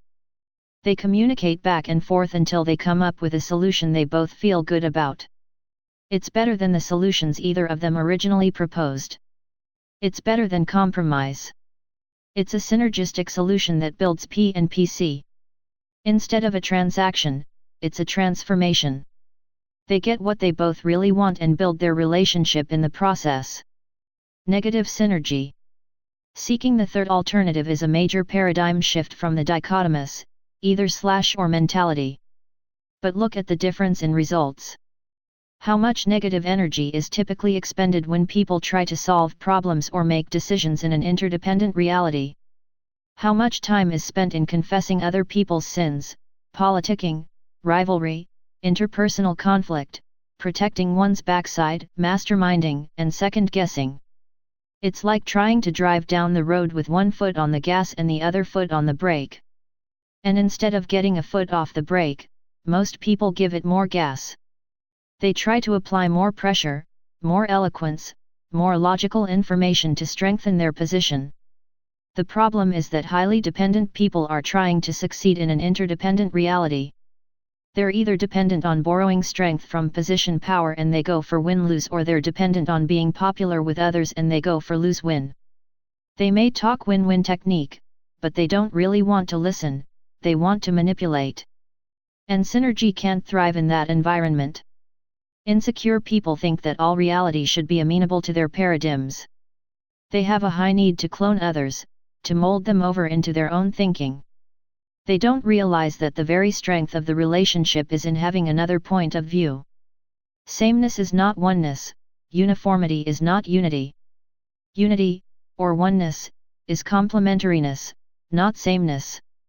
Sameness is uncreative, and boring. The essence of synergy is to value the differences. I've come to believe that the key to interpersonal synergy is intrapersonal synergy, that is synergy within ourselves. The heart of interpersonal synergy is embodied in the principles in the first 3 habits, which give the internal security sufficient to handle the risks of being open and vulnerable. By internalizing those principles, we develop the abundance mentality of win-win and the authenticity of habit 5. One of the very practical results of being principle-centered is that it makes us whole, truly integrated. People who are scripted deeply in logical, verbal, left-brain thinking will discover how totally inadequate that thinking is in solving problems which require a great deal of creativity. They become aware and begin to open up a new script inside their right brain. It's not that the right brain wasn't there, it just lay dormant. The muscles had not been developed, or perhaps they had atrophied after early childhood because of the heavy left brain emphasis of formal education or social scripting. When a person has access to both the intuitive, creative, and visual right brain, and the analytical, logical, verbal left brain, then the whole brain is working. In other words, there is psychic synergy taking place in our own head. And this tool is best suited to the reality of what life is, because life is not just logical, it is also emotional. One day I was presenting a seminar which I titled, Manage from the Left, Lead from the Right, to a company in Orlando, Florida. During the break, the president of the company came up to me and said, "Stephen, this is intriguing. But I have been thinking about this material more in terms of its application to my marriage than to my business. My wife and I have a real communication problem. I wonder if you would have lunch with the two of us and just kind of watch how we talk to each other?" "Let's do it," I replied. As we sat down together, we exchanged a few pleasantries. Then this man turned to his wife and said, "Now, honey, I've invited Stephen to have lunch with us to see if he could help us in our communication with each other. I know you feel I should be a more sensitive, considerate husband. Could you give me something specific you think I ought to do?" His dominant left brain wanted facts, figures, specifics, parts. "Well, as I've told you before, it's nothing specific. It's more of a general sense I have about priorities." Her dominant right brain was dealing with sensing and with the gestalt, the whole, the relationship between the parts. "What do you mean, a general feeling about priorities? What is it you want me to do? Give me something specific I can get a handle on." "Well, it's just a feeling." Her right brain was dealing in images, intuitive feelings. "I just don't think our marriage is as important to you as you tell me it is." "Well, what can I do to make it more important? Give me something concrete and specific to go on." "It's hard to put into words." At that point, he just rolled his eyes and looked at me as if to say, "Stephen, could you endure this kind of dumbness in your marriage?" "It's just a feeling," she said, "a very strong feeling." "Honey," he said to her, "that's your problem.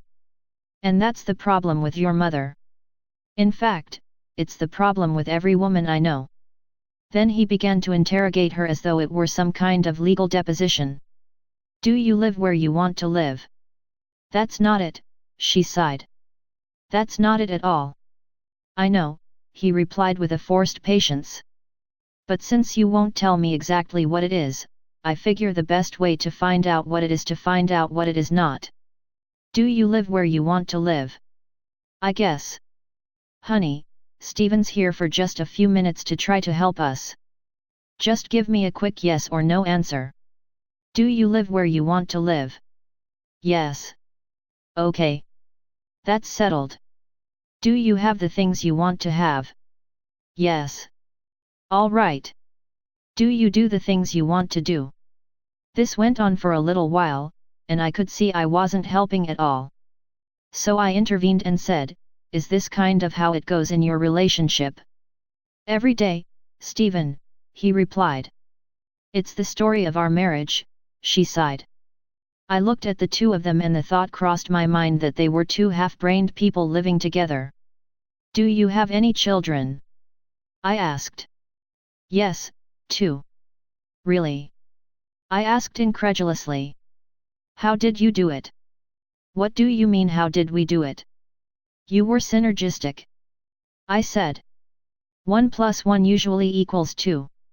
But you made 1 plus 1 equal 4. Now that's synergy. The whole is greater than the sum of the parts. So how did you do it? "You know how we did it," he replied. "You must have valued the differences," I exclaimed. Valuing the differences.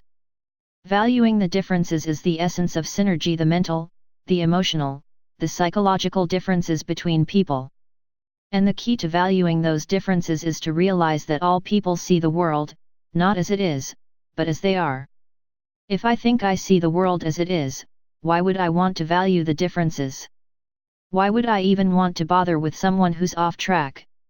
My paradigm is that I am objective, I see the world as it is. Everyone else is buried by the minutiae, but I see the larger picture. That's why they call me a supervisor. I have supervision. If that's my paradigm, then I will never be effectively interdependent, or even effectively independent, for that matter. I will be limited by the paradigms of my own conditioning. The person who is truly effective has the humility and reverence to recognize his own perceptual limitations and to appreciate the rich resources available through interaction with the hearts and minds of other human beings. That person values the differences because those differences add to his knowledge, to his understanding of reality. When we're left to our own experiences, we constantly suffer from a shortage of data. Is it logical that two people can disagree and that both can be right? It's not logical, it's psychological. And it's very real. You see the young lady, I see the old woman. We're both looking at the same picture, and both of us are right. We see the same black lines, the same white spaces. But we interpret them differently because we've been conditioned to interpret them differently.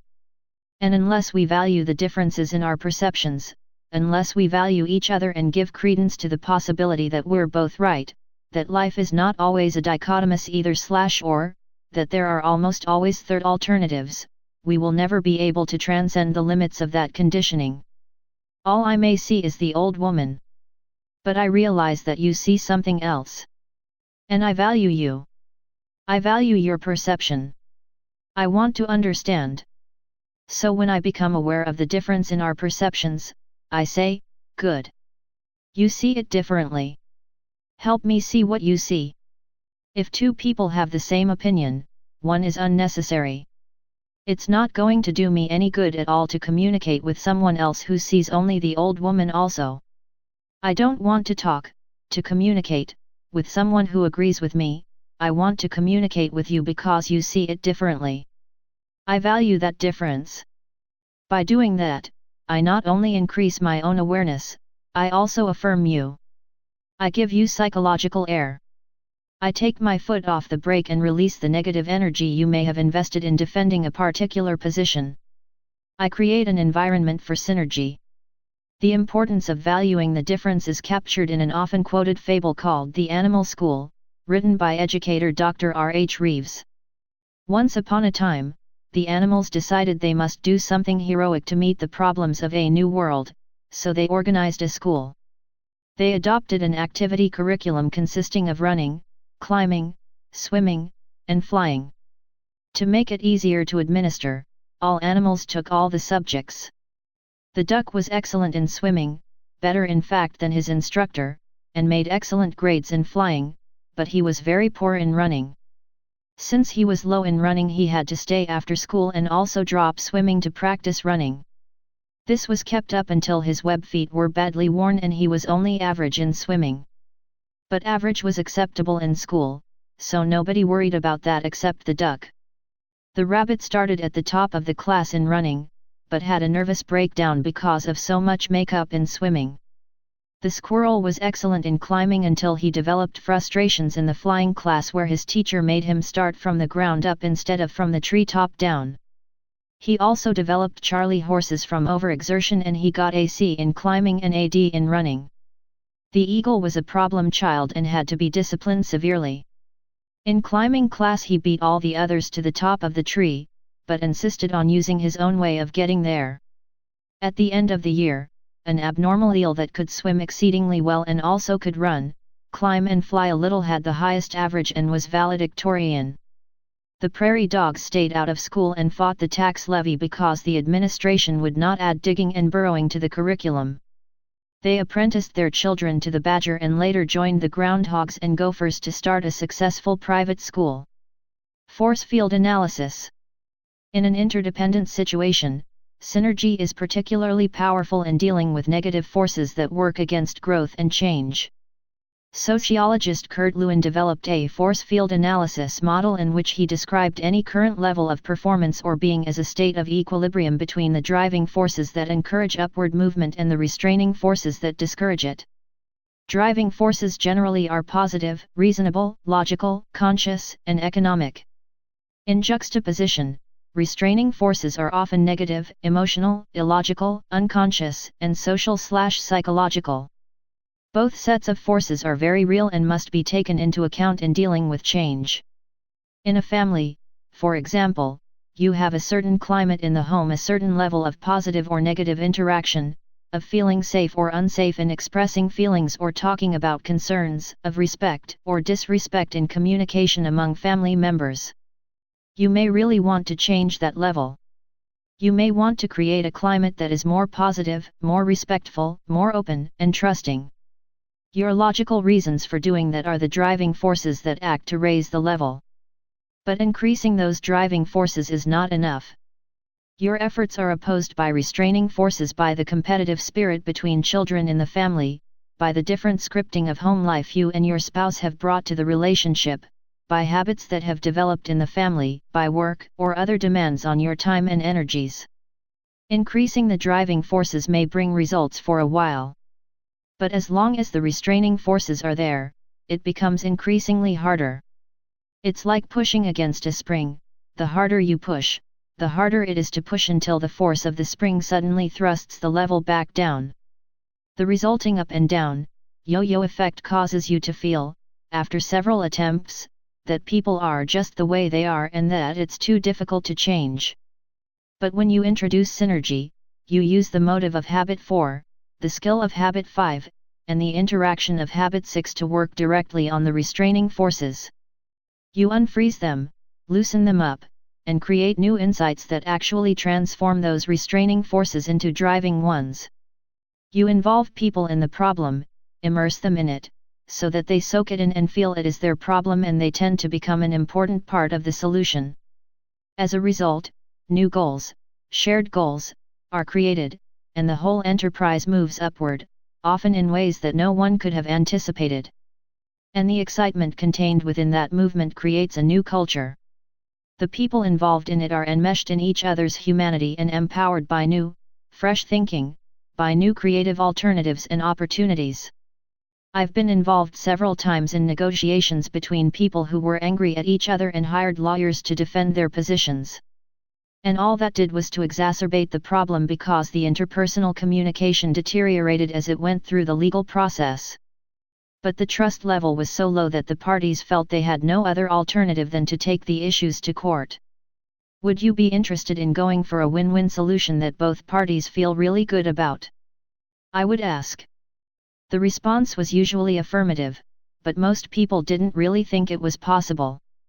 If I can get the other party to agree, would you be willing to start the process of really communicating with each other? Again, the answer was usually yes. The results in almost every case have been astounding. Problems that had been legally and psychologically wrangled about for months have been settled in a matter of a few hours or days. Most of the solutions weren't the courthouse compromise solutions either, they were synergistic, better than the solutions proposed independently by either party. And, in most cases, the relationships continued even though it had appeared in the beginning that the trust level was so low and the rupture in the relationship so large as to be almost irreparable. At one of our development programs, an executive reported a situation where a manufacturer was being sued by a long-time industrial customer for lack of performance. Both parties felt totally justified in the rightness of their position and perceived each other as unethical and completely untrustworthy. As they began to practice Habit 5, two things became clear.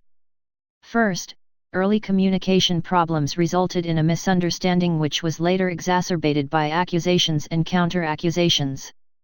Second, both were initially acting in good faith and didn't like the cost and hassle of a legal fight, but saw no other way out.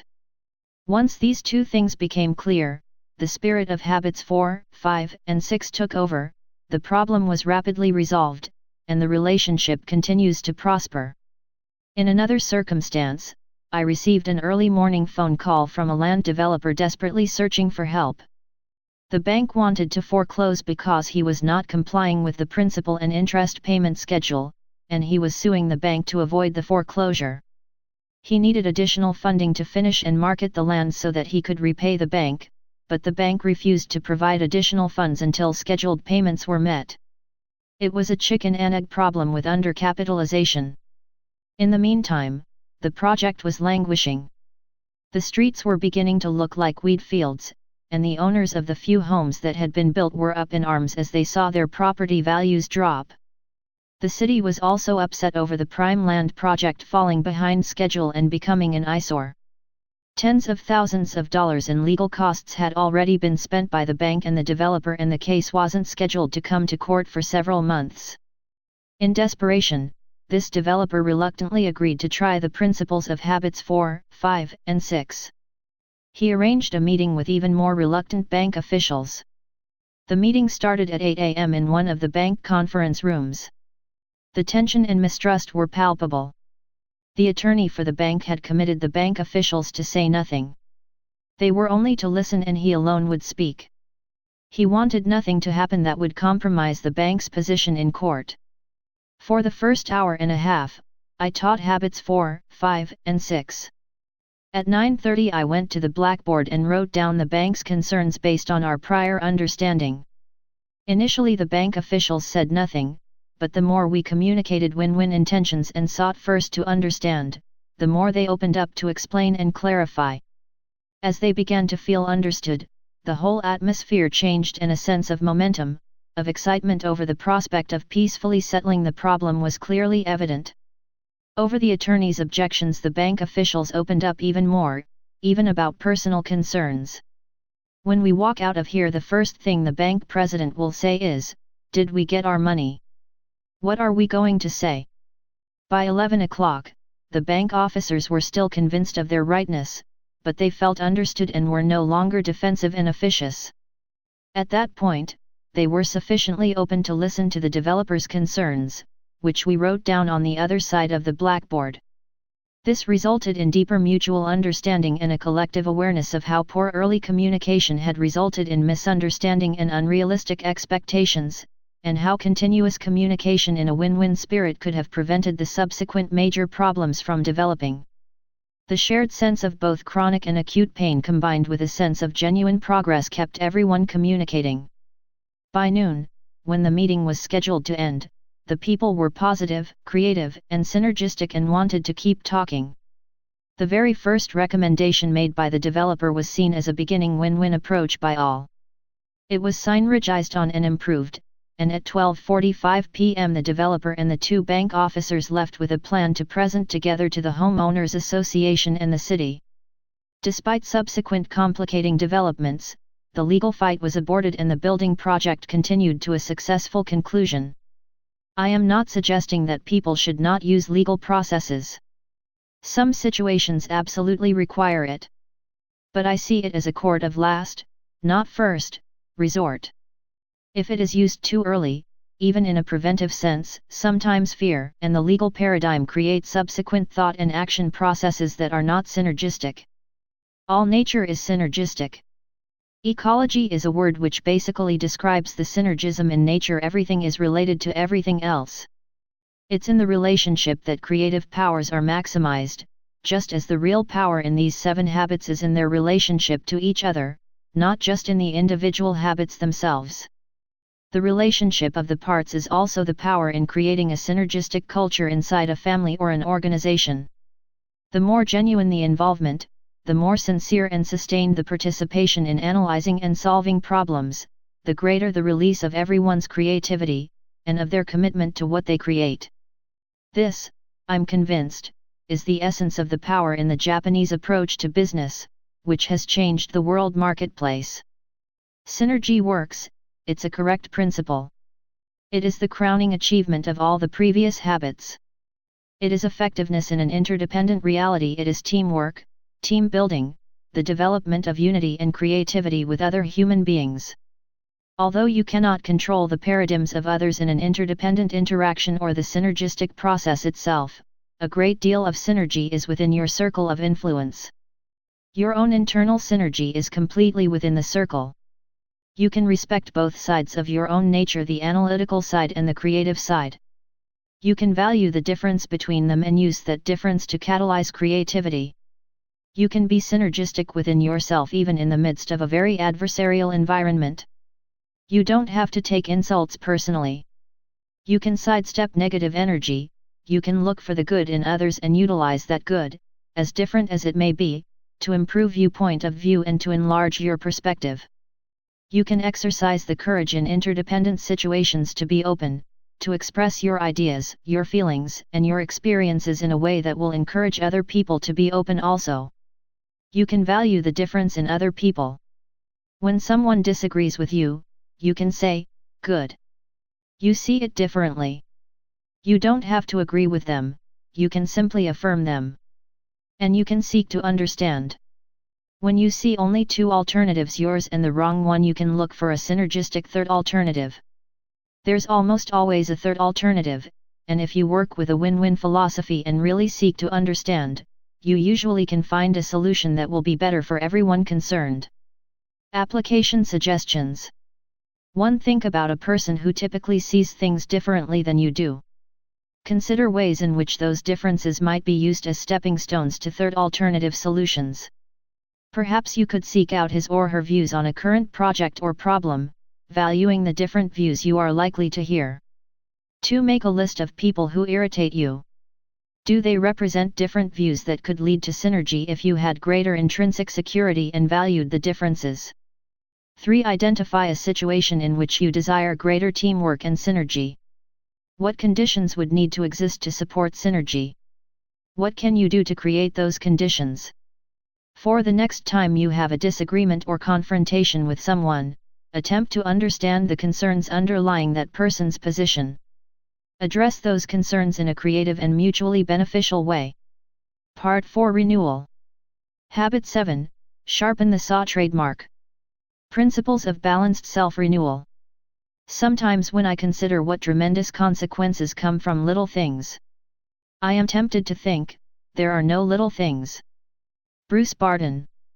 Suppose you were to come upon someone in the woods working feverishly to saw down a tree. "What are you doing?" you ask.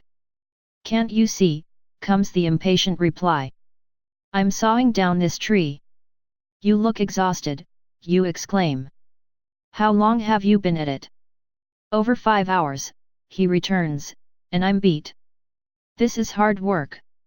"Well, why don't you take a break for a few minutes and sharpen the saw?" you inquire.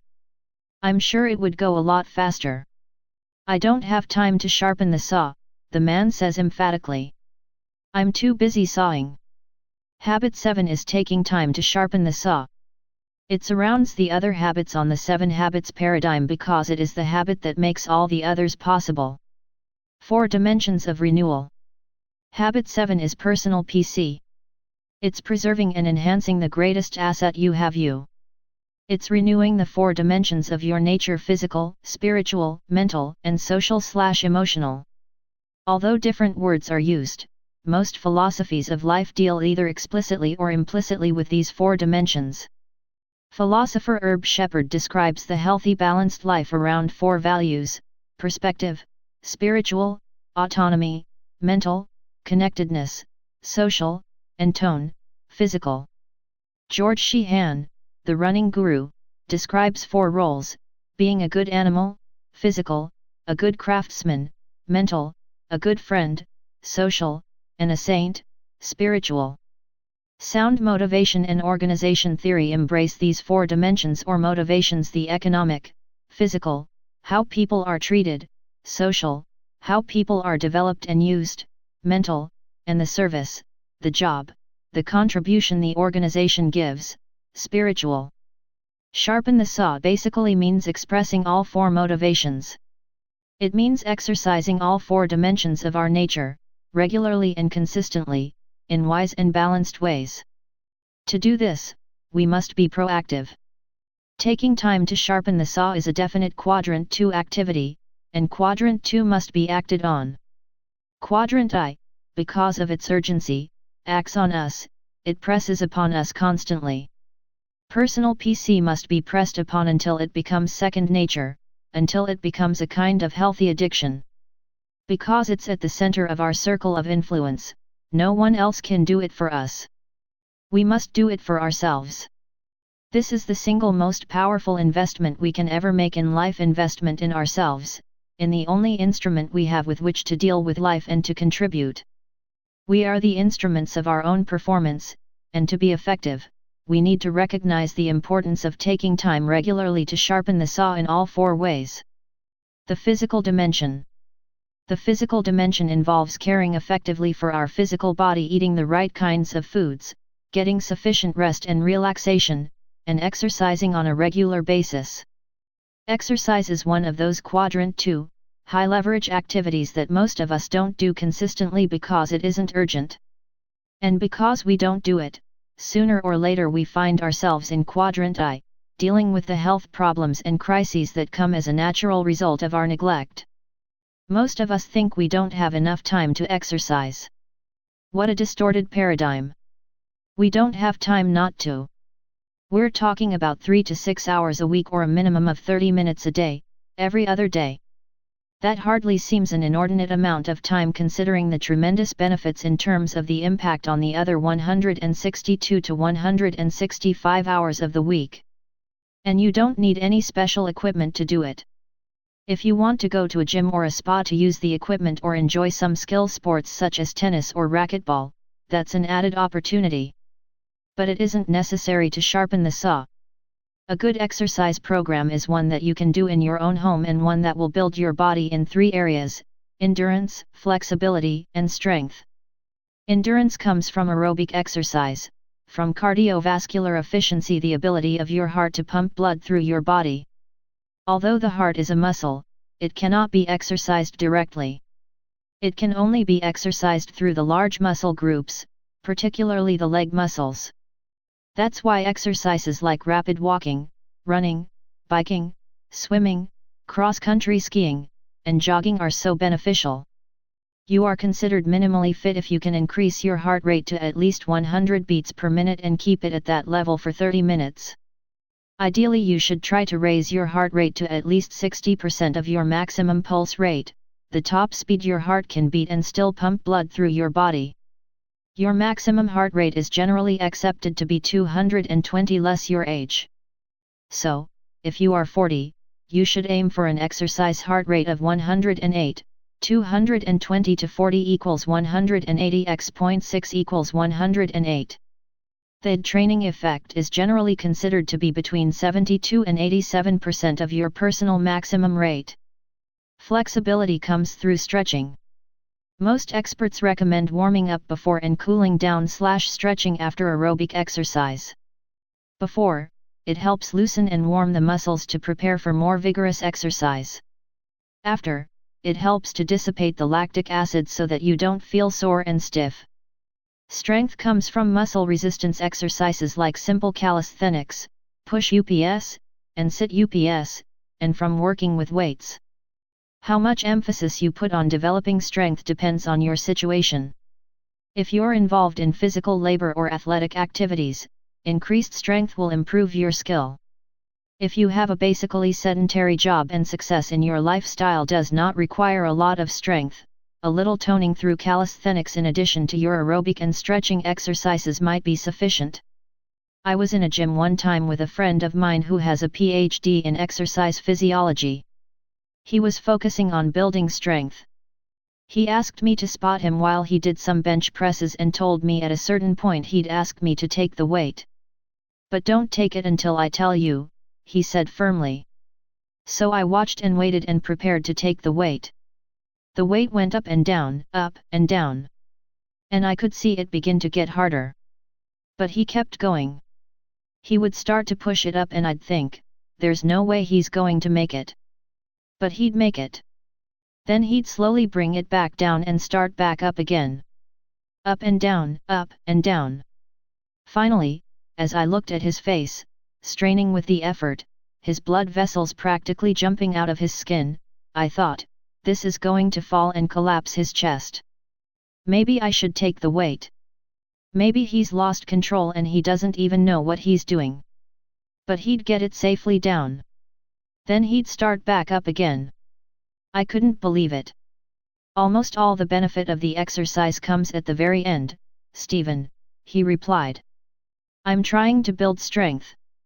And that doesn't happen until the muscle fiber ruptures and the nerve fiber registers the pain. Then nature overcompensates and within 48 hours, the fiber is made stronger." I could see his point.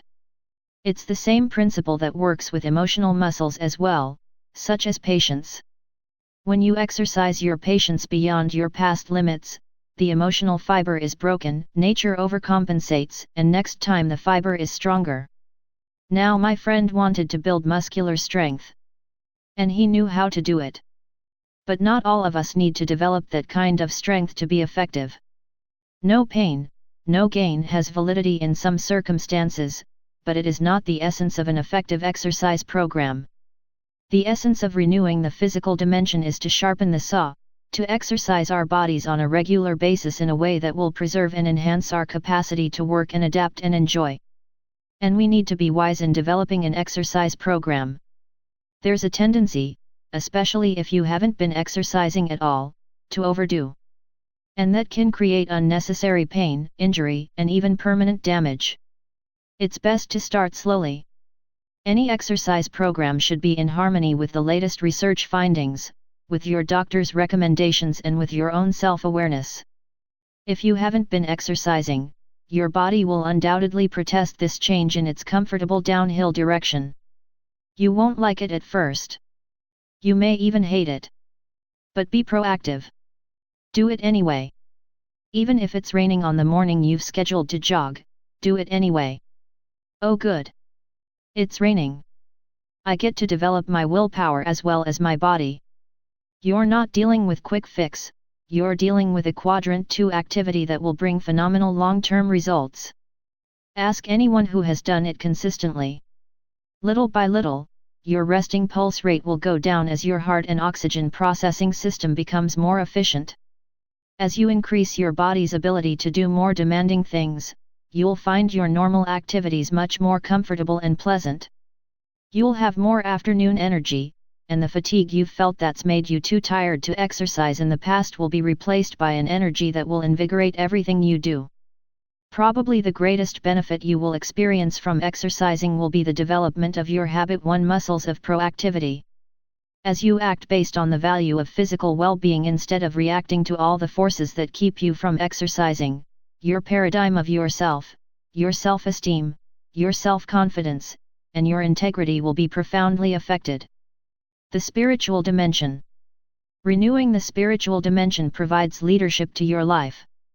It's highly related to habit 2. The spiritual dimension is your core, your center, your commitment to your value system. It's a very private area of life and a supremely important one. It draws upon the sources that inspire and uplift you and tie you to the timeless truths of all humanity. And people do it very, very differently. I find renewal in daily prayerful meditation on the scriptures because they represent my value system. As I read and meditate, I feel renewed, strengthened, centered, and recommitted to serve. Immersion in great literature or great music can provide a similar renewal of the spirit for some. There are others who find it in the way they communicate with nature. Nature bequeaths its own blessing on those who immerse themselves in it. When you're able to leave the noise and the discord of the city and give yourself up to the harmony and rhythm of nature, you come back renewed. For a time, you're undisturbable, almost unflappable, until gradually the noise and the discord from outside start to invade that sense of inner peace. Arthur Gordon shares a wonderful, intimate story of his own spiritual renewal in a little story called The Turn of the Tide. It tells of a time in his life when he began to feel that everything was stale and flat. His enthusiasm waned, his writing efforts were fruitless. And the situation was growing worse day by day.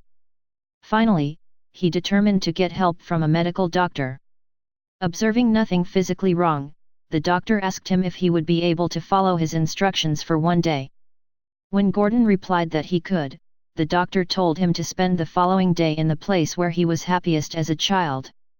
He could take food, but he was not to talk to anyone or to read or write or listen to the radio.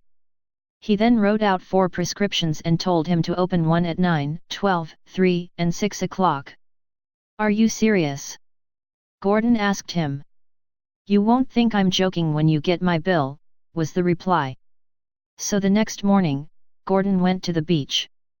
As he opened the first prescription, he listened carefully. He thought the doctor was insane. How could he listen for 3 hours?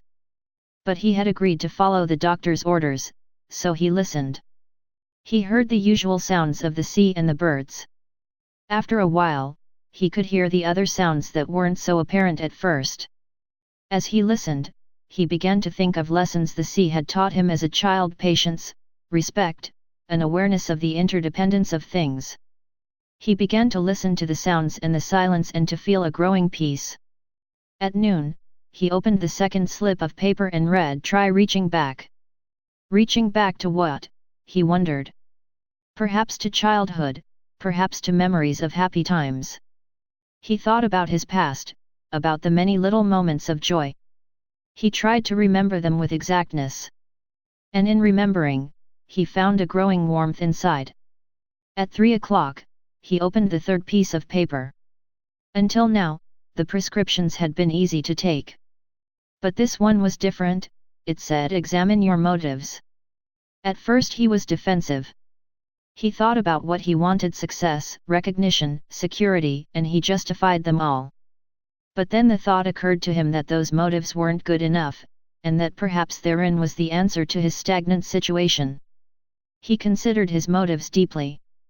He thought about past happiness. And at last, the answer came to him. In a flash of certainty, he wrote, "I saw that if one's motives are wrong, nothing can be right. It makes no difference whether you are a mailman, a hairdresser, an insurance salesman, a housewife, whatever. As long as you feel you are serving others, you do the job well. When you are concerned only with helping yourself, you do it less well. A law as inexorable as gravity." When 6 o'clock came, the final prescription didn't take long to fill. "Write your worries on the sand," it said. He knelt and wrote several words with a piece of broken shell, then he turned and walked away. He didn't look back. He knew the tide would come in. Spiritual renewal takes an investment of time. But it's a quadrant 2 activity we don't really have time to neglect. The great reformer Martin Luther is quoted as saying, "I have so much to do today, I'll need to spend another hour on my knees." To him, prayer was not a mechanical duty but rather a source of power in releasing and multiplying his energies. Someone once inquired of a Far Eastern Zen master, who had a great serenity and peace about him no matter what pressures he faced, "How do you maintain that serenity and peace?" He replied, "I never leave my place of meditation." He meditated early in the morning and for the rest of the day, he carried the peace of those moments with him in his mind and heart. The idea is that when we take time to draw on the leadership center of our lives, what life is ultimately all about, it spreads like an umbrella over everything else. It renews us, it refreshes us, particularly if we recommit to it. This is why I believe a personal mission statement is so important. If we have a deep understanding of our center and our purpose, we can review and recommit to it frequently. In our daily spiritual renewal, we can visualize and live out the events of the day in harmony with those values. Religious leader David O. McKay taught, "The greatest battles of life are fought out daily in the silent chambers of the soul." If you win the battles there, if you settle the issues that inwardly conflict, you feel a sense of peace, a sense of knowing what you're about. And you'll find that the public victories where you tend to think cooperatively, to promote the welfare and good of other people, and to be genuinely happy for other people's successes will follow naturally. The mental dimension. Most of our mental development and study discipline comes through formal education. But as soon as we leave the external discipline of school, many of us let our minds atrophy. We don't do any more serious reading, we don't explore new subjects in any real depth outside our action fields, we don't think analytically, we don't write, at least not critically or in a way that tests our ability to express ourselves in distilled, clear, and concise language. Instead, we spend our time watching TV. Continuing surveys indicate that television is on in most homes some 35 to 45 hours a week. That's as much time as many people put into their jobs, more than most put into school. It's the most powerful socializing influence there is. And when we watch, we're subject to all the values that are being taught through it. That can powerfully influence us in very subtle and imperceptible ways. Wisdom in watching television requires the effective self-management of Habit 3, which enables you to discriminate and to select the informing, inspiring, and entertaining programs which best serve and express your purpose and values. In our family, we limit television watching to around 7 hours a week, an average of about an hour a day. We had a family council at which we talked about it and looked at some of the data regarding what's happening in homes because of television. We found that by discussing it as a family when no one was defensive or argumentative, people started to realize the dependent sickness of becoming addicted to soap operas or to a steady diet of a particular program. I'm grateful for television and for the many high-quality educational and entertainment programs. They can enrich our lives and contribute meaningfully to our purposes and goals. But there are many programs that simply waste our time and minds, and many that influence us in negative ways if we let them. Like the body, television is a good servant but a poor master. We need to practice Habit 3 and manage ourselves effectively to maximize the use of any resource in accomplishing our missions. Education. Continuing education, continually honing and expanding the mind is vital mental renewal. Sometimes that involves the external discipline of the classroom or systematized study programs, more often it does not. Proactive people can figure out many ways to educate themselves.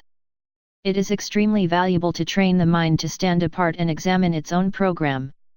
That, to me, is the definition of a liberal education: the ability to examine the programs of life against larger questions and purposes and other paradigms. Training, without such education, narrows and closes the mind so that the assumptions underlying the training are never examined. That's why it is so valuable to read broadly and to expose yourself to great minds. There's no better way to inform and expand your mind on a regular basis than to get into the habit of reading good literature. That's another high-leverage Quadrant 2 activity. You can get into the best minds that are now or that have ever been in the world.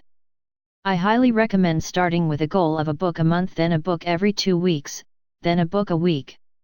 The person who doesn't read is no better off than the person who can't read.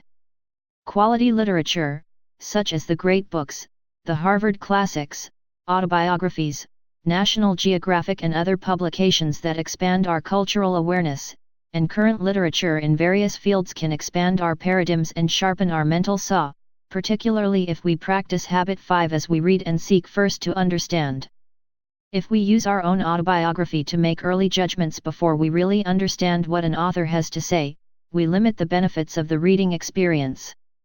Writing is another powerful way to sharpen the mental saw. Keeping a journal of our thoughts, experiences, insights, and learnings promotes mental clarity, exactness, and context. Writing good letters communicating on the deeper level of thoughts, feelings, and ideas rather than on the shallow, superficial level of events also affects our ability to think clearly, to reason accurately, and to be understood effectively. Organizing and planning represent other forms of mental renewal associated with habits 2 and 3. It's beginning with the end in mind and being able mentally to organize to accomplish that end. It's exercising the visualizing, imagining power of your mind to see the end from the beginning and to see the entire journey, at least in principles, if not in steps. It is said that wars are won in the general's tent. Sharpening the saw in the first 3 dimensions, the physical, the spiritual, and the mental, is a practice I call the daily private victory. And I commend to you the simple practice of spending 1 hour a day every day, doing it 1 hour a day for the rest of your life. There's no other way you could spend an hour that would begin to compare with the daily private victory in terms of value and results. It will affect every decision, every relationship. It will greatly improve the quality, the effectiveness, of every other hour of the day, including the depth and restfulness of your sleep. It will build the long-term physical, spiritual, and mental strength to enable you to handle difficult challenges in life. In the words of Phillips Brooks, someday, in the years to come, you will be wrestling with the great temptation, or trembling under the great sorrow of your life. But the real struggle is here, now. Now it is being decided whether, in the day of your supreme sorrow or temptation, you shall miserably fail or gloriously conquer. Character cannot be made except by a steady, long-continued process.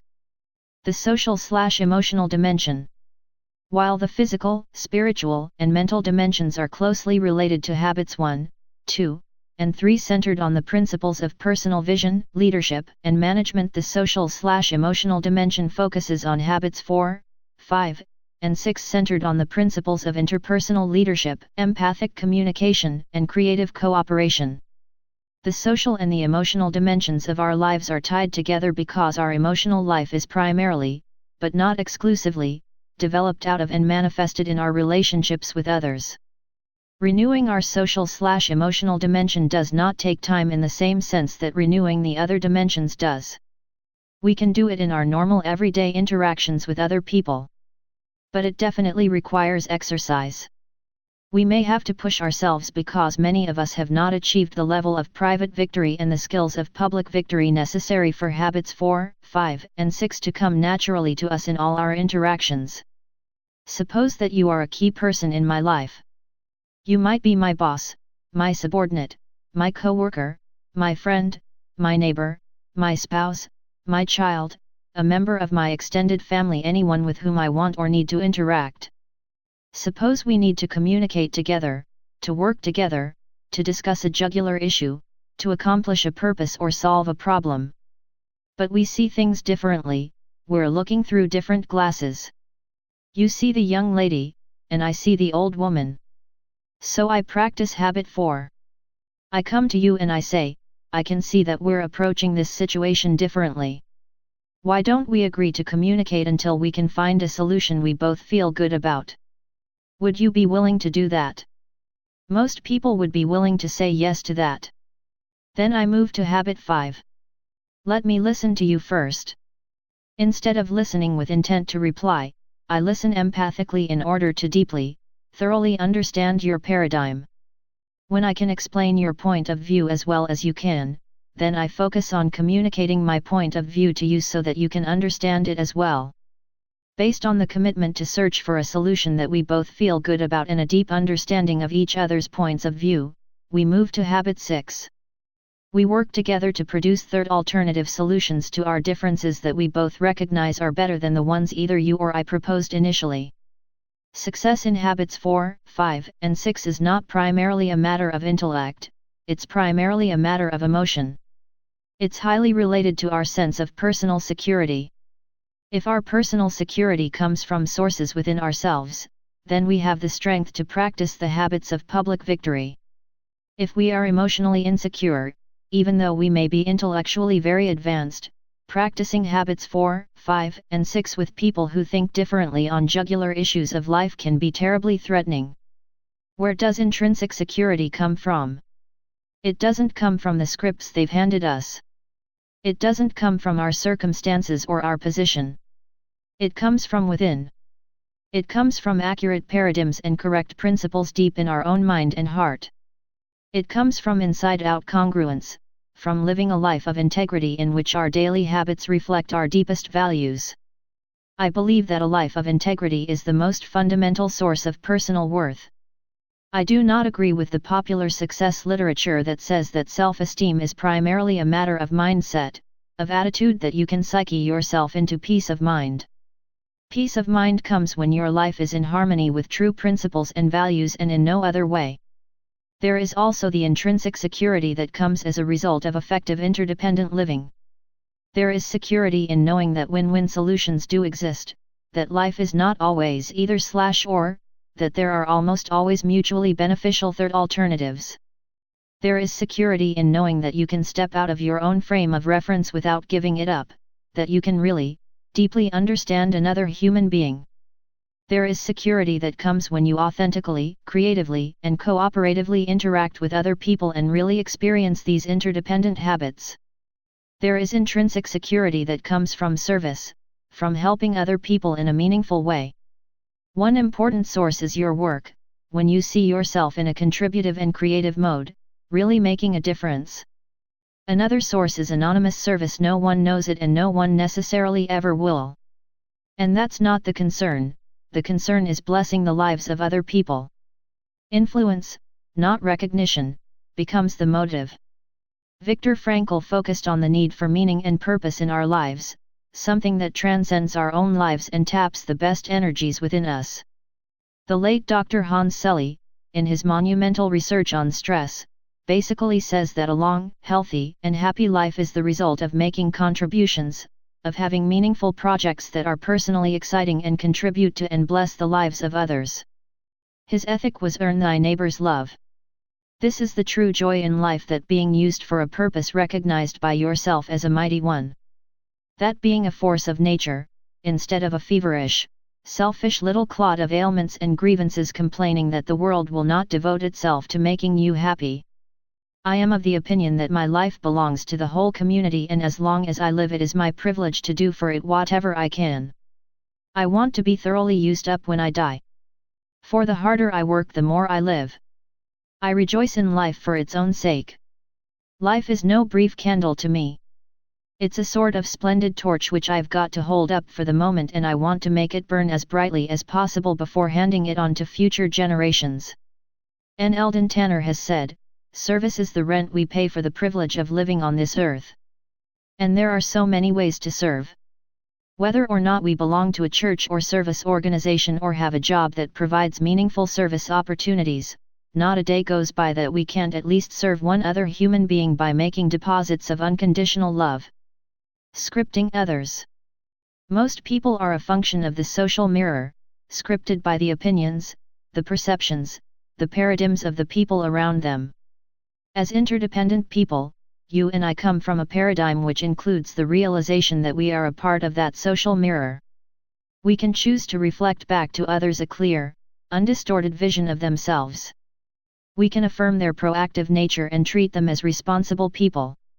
We can help script them as principle-centered, value-based, independent, worthwhile individuals. And, with the abundance mentality, we realize that giving a positive reflection to others in no way diminishes us. It increases us because it increases the opportunities for effective interaction with other proactive people. At some time in your life, you probably had someone believe in you when you didn't believe in yourself. He or she scripted you. Did that make a difference in your life? What if you were a positive scripter, an affirmer, of other people?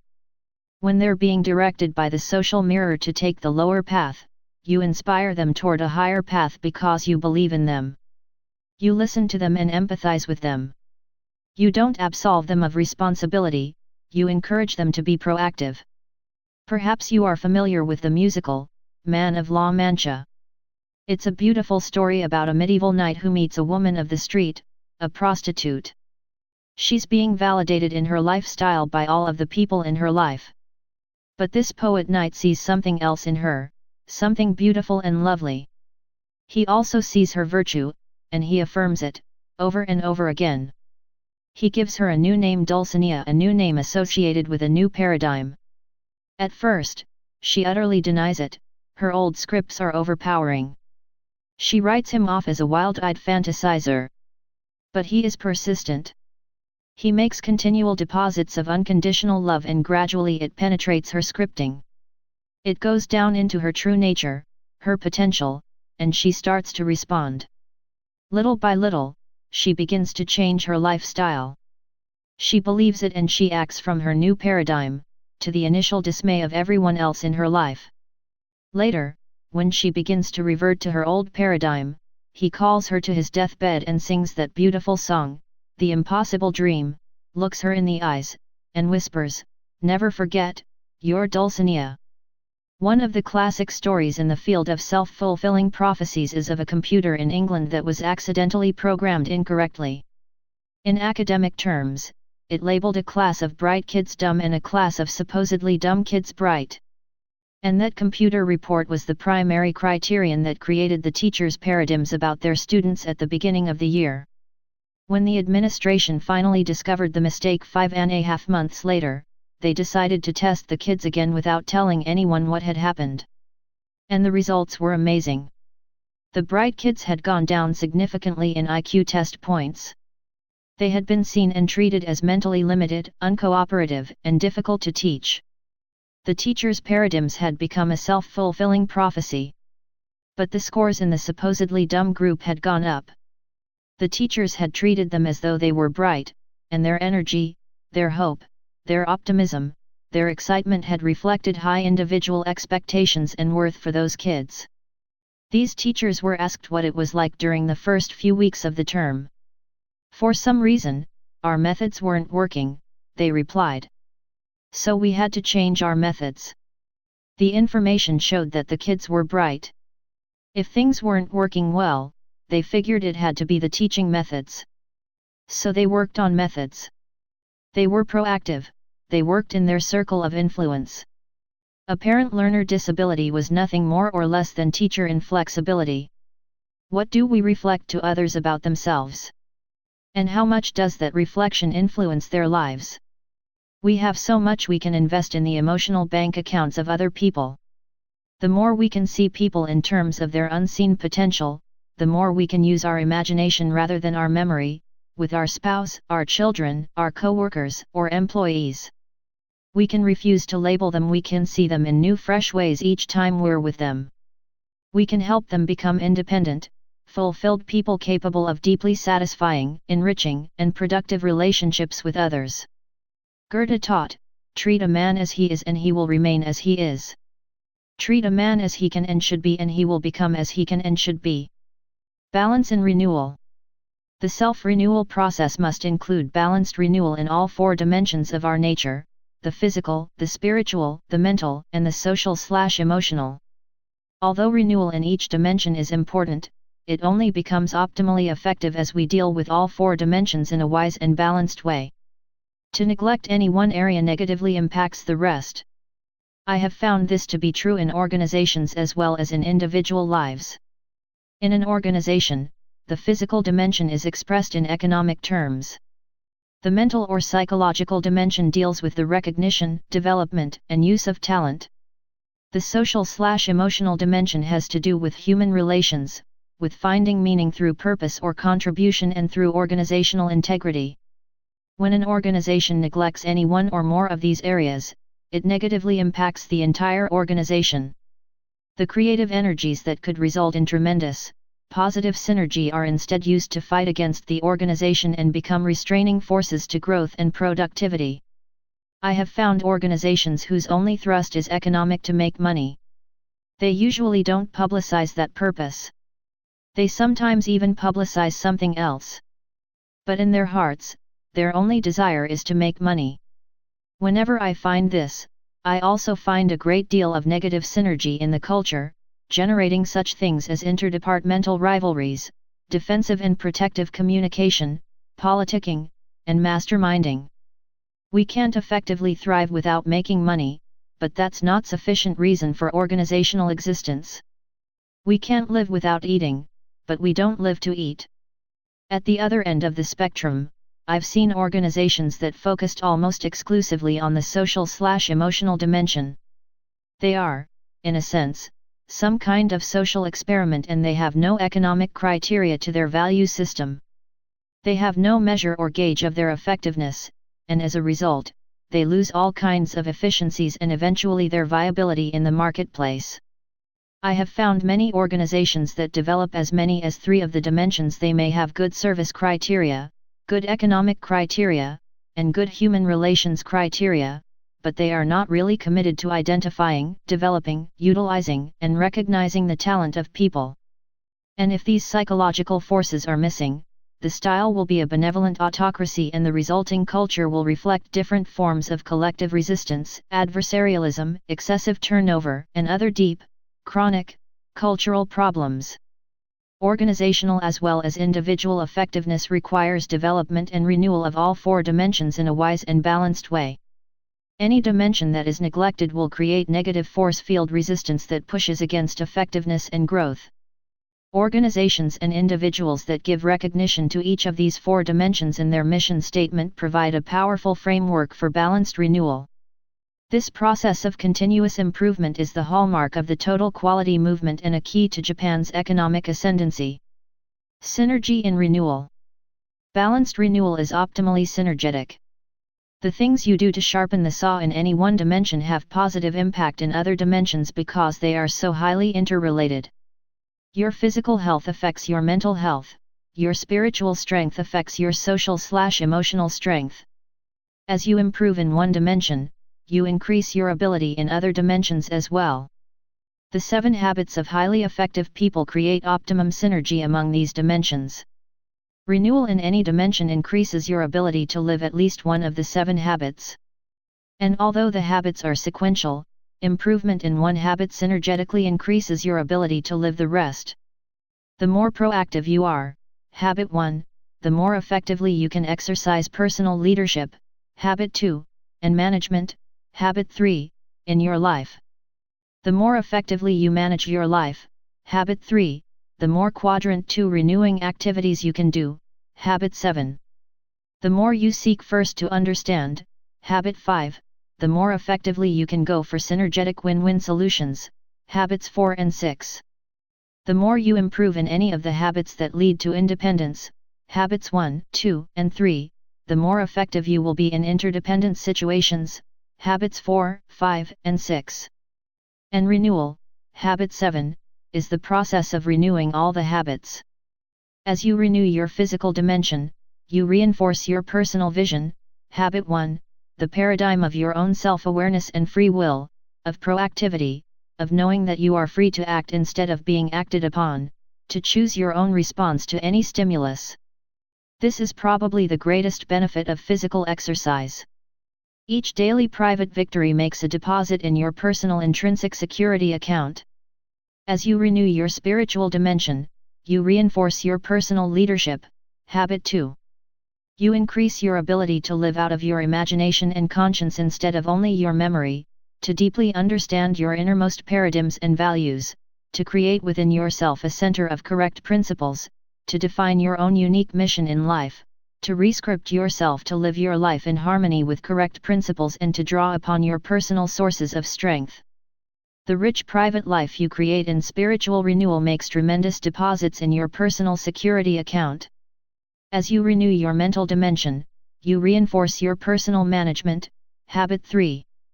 As you plan, you force your mind to recognize high-leverage quadrant 2 activities, priority goals, and activities to maximize the use of your time and energy, and you organize and execute your activities around your priorities. As you become involved in continuing education, you increase your knowledge base and you increase your options. Your economic security does not lie in your job, it lies in your own power to produce, to think, to learn, to create, to adapt. That's true financial independence. It's not having wealth, it's having the power to produce wealth. It's intrinsic. The daily private victory, a minimum of 1 hour a day in renewal of the physical, spiritual, and mental dimensions, is the key to the development of the 7 habits, and it's completely within your circle of influence. It is the quadrant 2 focus time necessary to integrate these habits into your life, to become principle-centered. It's also the foundation for the daily public victory. It's the source of intrinsic security you need to sharpen the saw in the social/emotional dimension. It gives you the personal strength to focus on your circle of influence in interdependent situations, to look at others through the abundance mentality paradigm, to genuinely value their differences and to be happy for their success. It gives you the foundation to work for genuine understanding and for synergetic win-win solutions, to practice habits 4, 5, and 6 in an interdependent reality. The upward spiral. Renewal is the principle and the process that empowers us to move on an upward spiral of growth and change, of continuous improvement. To make meaningful and consistent progress along that spiral, we need to consider one other aspect of renewal as it applies to the unique human endowment that directs this upward movement: our conscience. In the words of Madame de Stael, the voice of conscience is so delicate that it is easy to stifle it, but it is also so clear that it is impossible to mistake it. Conscience is the endowment that senses our congruence or disparity with correct principles and lifts us toward them when it's in shape. Just as the education of nerve and sinew is vital to the excellent athlete and education of the mind is vital to the scholar, education of the conscience is vital to the truly proactive, highly effective person. Training and educating the conscience, however, requires even greater concentration, more balanced discipline, more consistently honest living. It requires regular feasting on inspiring literature, thinking noble thoughts and, above all, living in harmony with its still small voice. Just as junk food and lack of exercise can ruin an athlete's condition, those things that are obscene, crude, or pornographic can breed an inner darkness that numbs our higher sensibilities and substitutes the social conscience of "will I be found out?" for the natural or divine conscience of what is right and wrong. In the words of Dag Hammarskjöld, "You cannot play with the animal in you without becoming wholly animal, play with falsehood without forfeiting your right to truth, play with cruelty without losing your sensitivity of mind. He who wants to keep his garden tidy doesn't reserve a plot for weeds." Once we are self-aware, we must choose purposes and principles to live by, otherwise the vacuum will be filled, and we will lose our self-awareness and become like groveling animals who live primarily for survival and propagation. People who exist on that level aren't living, they are being lived. They are reacting, unaware of the unique endowments that lie dormant and undeveloped within. And there is no shortcut in developing them. The law of the harvest governs: we will always reap what we sow, no more, no less. The law of justice is immutable, and the closer we align ourselves with correct principles, the better our judgment will be about how the world operates and the more accurate our paradigms, our maps of the territory will be. I believe that as we grow and develop on this upward spiral, we must show diligence in the process of renewal by educating and obeying our conscience. An increasingly educated conscience will propel us along the path of personal freedom, security, wisdom, and power. Moving along the upward spiral requires us to learn, commit, and do on increasingly higher planes. We deceive ourselves if we think that any one of these is sufficient. To keep progressing, we must learn, commit, and do, learn, commit, and do, and learn, commit, and do again. Application suggestions. 1. Make a list of activities that would help you keep in good physical shape, that would fit your lifestyle and that you could enjoy over time. 2. Select one of the activities and list it as a goal in your personal role area for the coming week. At the end of the week, evaluate your performance. If you didn't make your goal, was it because you subordinated it to a genuinely higher value? Or did you fail to act with integrity to your values? 3. Make a similar list of renewing activities in your spiritual and mental dimensions. In your social-emotional area, list relationships you would like to improve or specific circumstances in which public victory would bring greater effectiveness. Select one item in each area to list as a goal for the week. Implement and evaluate.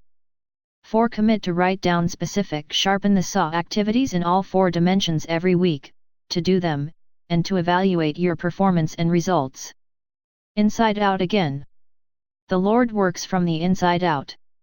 The world works from the outside in. The world would take people out of the slums. Christ takes the slums out of people, and then they take themselves out of the slums. The world would mold men by changing their environment. Christ changes men, who then change their environment. The world would shape human behavior, but Christ can change human nature. Ezra Taft Benson. I would like to share with you a personal story which I feel contains the essence of this book. In doing so, it is my hope that you will relate to the underlying principles it contains. Some years ago, our family took a sabbatical leave from the university where I taught so that I could write. We lived for a full year in Binay-an on the north shore of Oahu, Hawaii. Shortly after getting settled, we developed a living and working routine which was not only very productive but extremely pleasant. After an early morning run on the beach, we would send 2 of our children, barefoot and in shorts, to school. I went to an isolated building next to the cane fields where I had an office to do my writing. It was very quiet, very beautiful, very serene. No phone, no meetings, no pressing engagements. My office was on the outside edge of the college, and one day as I was wandering between stacks of books in the back of the college library, I came across a book that drew my interest. As I opened it, my eyes fell upon a single paragraph that powerfully influenced the rest of my life. I read the paragraph over and over again. It basically contained the simple idea that there is a gap or a space between stimulus and response, and that the key to both our growth and happiness is how we use that space. I can hardly describe the effect that idea had on my mind. Though I had been nurtured in the philosophy of self-determinism, the way the idea was phrased, a gap between stimulus and response, hit me with fresh, almost unbelievable force. It was almost like knowing it for the first time, like an inward revolution, an idea whose time had come. I reflected on it again and again, and it began to have a powerful effect on my paradigm of life. It was as if I had become an observer of my own participation. I began to stand in that gap and to look outside at the stimuli. I reveled in the inward sense of freedom to choose my response, even to become the stimulus, or at least to influence it, even to reverse it. Shortly thereafter, and partly as a result of this revolutionary idea, Sandra and I began a practice of deep communication. I would pick her up a little before noon on an old red Honda 90 trail cycle, and we would take our 2 preschool children with us, one between us and the other on my left knee, as we rode out in the cane fields by my office. We rode slowly along for about an hour, just talking. The children looked forward to the ride and hardly ever made any noise. We seldom saw another vehicle, and the cycle was so quiet we could easily hear each other. We usually ended up on an isolated beach where we parked the Honda and walked about 200 yards to a secluded spot where we ate a picnic lunch. The sandy beach and a freshwater river coming off the island totally absorbed the interest of the children, so Sandra and I were able to continue our talks uninterrupted. Perhaps it doesn't take too much imagination to envision the level of understanding and trust we were able to reach by spending at least 2 hours a day, every day, for a full year in deep communication. At the very first of the year, we talked about all kinds of interesting topics: people, ideas, events, the children, my writing, our family at home, future plans, and so forth. But little by little, our communication deepened and we began to talk more and more about our internal worlds, about our upbringing, our scripting, our feelings, and self-doubts. As we were deeply immersed in these communications, we also observed them and observed ourselves in them. We began to use that space between stimulus and response in some new and interesting ways, which caused us to think about how we were programmed and how those programs shaped how we saw the world. We began an exciting adventure into our interior worlds and found it to be more exciting, more fascinating, more absorbing, more compelling, more filled with discovery and insight than anything we'd even known in the outside world. It wasn't all sweetness and light. We occasionally hit some raw nerves and had some painful experiences, embarrassing experiences, self-revealing experiences that made us extremely open and vulnerable to each other. And yet we found we had been wanting to go into those things for years. When we did go into the deeper, more tender issues and then came out of them, we felt in some way healed. We were so initially supportive and helpful, so encouraging and empathic to each other, that we nurtured and facilitated these internal discoveries in each other. We gradually evolved two unspoken ground rules. The first was no probing. As soon as we unfolded the inner layers of vulnerability, we were not to question each other, only to empathize. Probing was simply too invasive. It was also too controlling and too logical. We were covering new, difficult terrain that was scary and uncertain, and it stirred up fears and doubts. We wanted to cover more and more of it, but we grew to respect the need to let each other open up in our own time. The second ground rule was that when it hurt too much, when it was painful, we would simply quit for the day. Then we would either begin the next day where we left off or wait until the person who was sharing felt ready to continue. We carried around the loose ends, knowing that we wanted to deal with them. But because we had the time and the environment conducive to it, and because we were so excited to observe our own involvement and to grow within our marriage, we simply knew that sooner or later we would deal with all those loose ends and bring them to some kind of closure. The most difficult, and eventually the most fruitful part of this kind of communication came when my vulnerability and Sandra's vulnerability touched. Then, because of our subjective involvement, we found that the space between stimulus and response was no longer there. A few bad feelings surfaced. But our deep desire and our implicit agreement was to prepare ourselves to start where we left off and deal with those feelings until we resolved them. One of those difficult times had to do with a basic tendency in my personality. My father was a very private individual, very controlled and very careful. My mother was and is very public, very open, very spontaneous. I find both sets of tendencies in me, and when I feel insecure, I tend to become private, like my father. I live inside myself and safely observe. Sandra is more like my mother, social, authentic, and spontaneous. We had gone through many experiences over the years in which I felt her openness was inappropriate, and she felt my constraint was dysfunctional, both socially and to me as an individual, because I would become insensitive to the feelings of others. All of this and much more came out during those deep visits. I came to value Sandra's insight and wisdom and the way she helped me to be a more open, giving, sensitive, social person.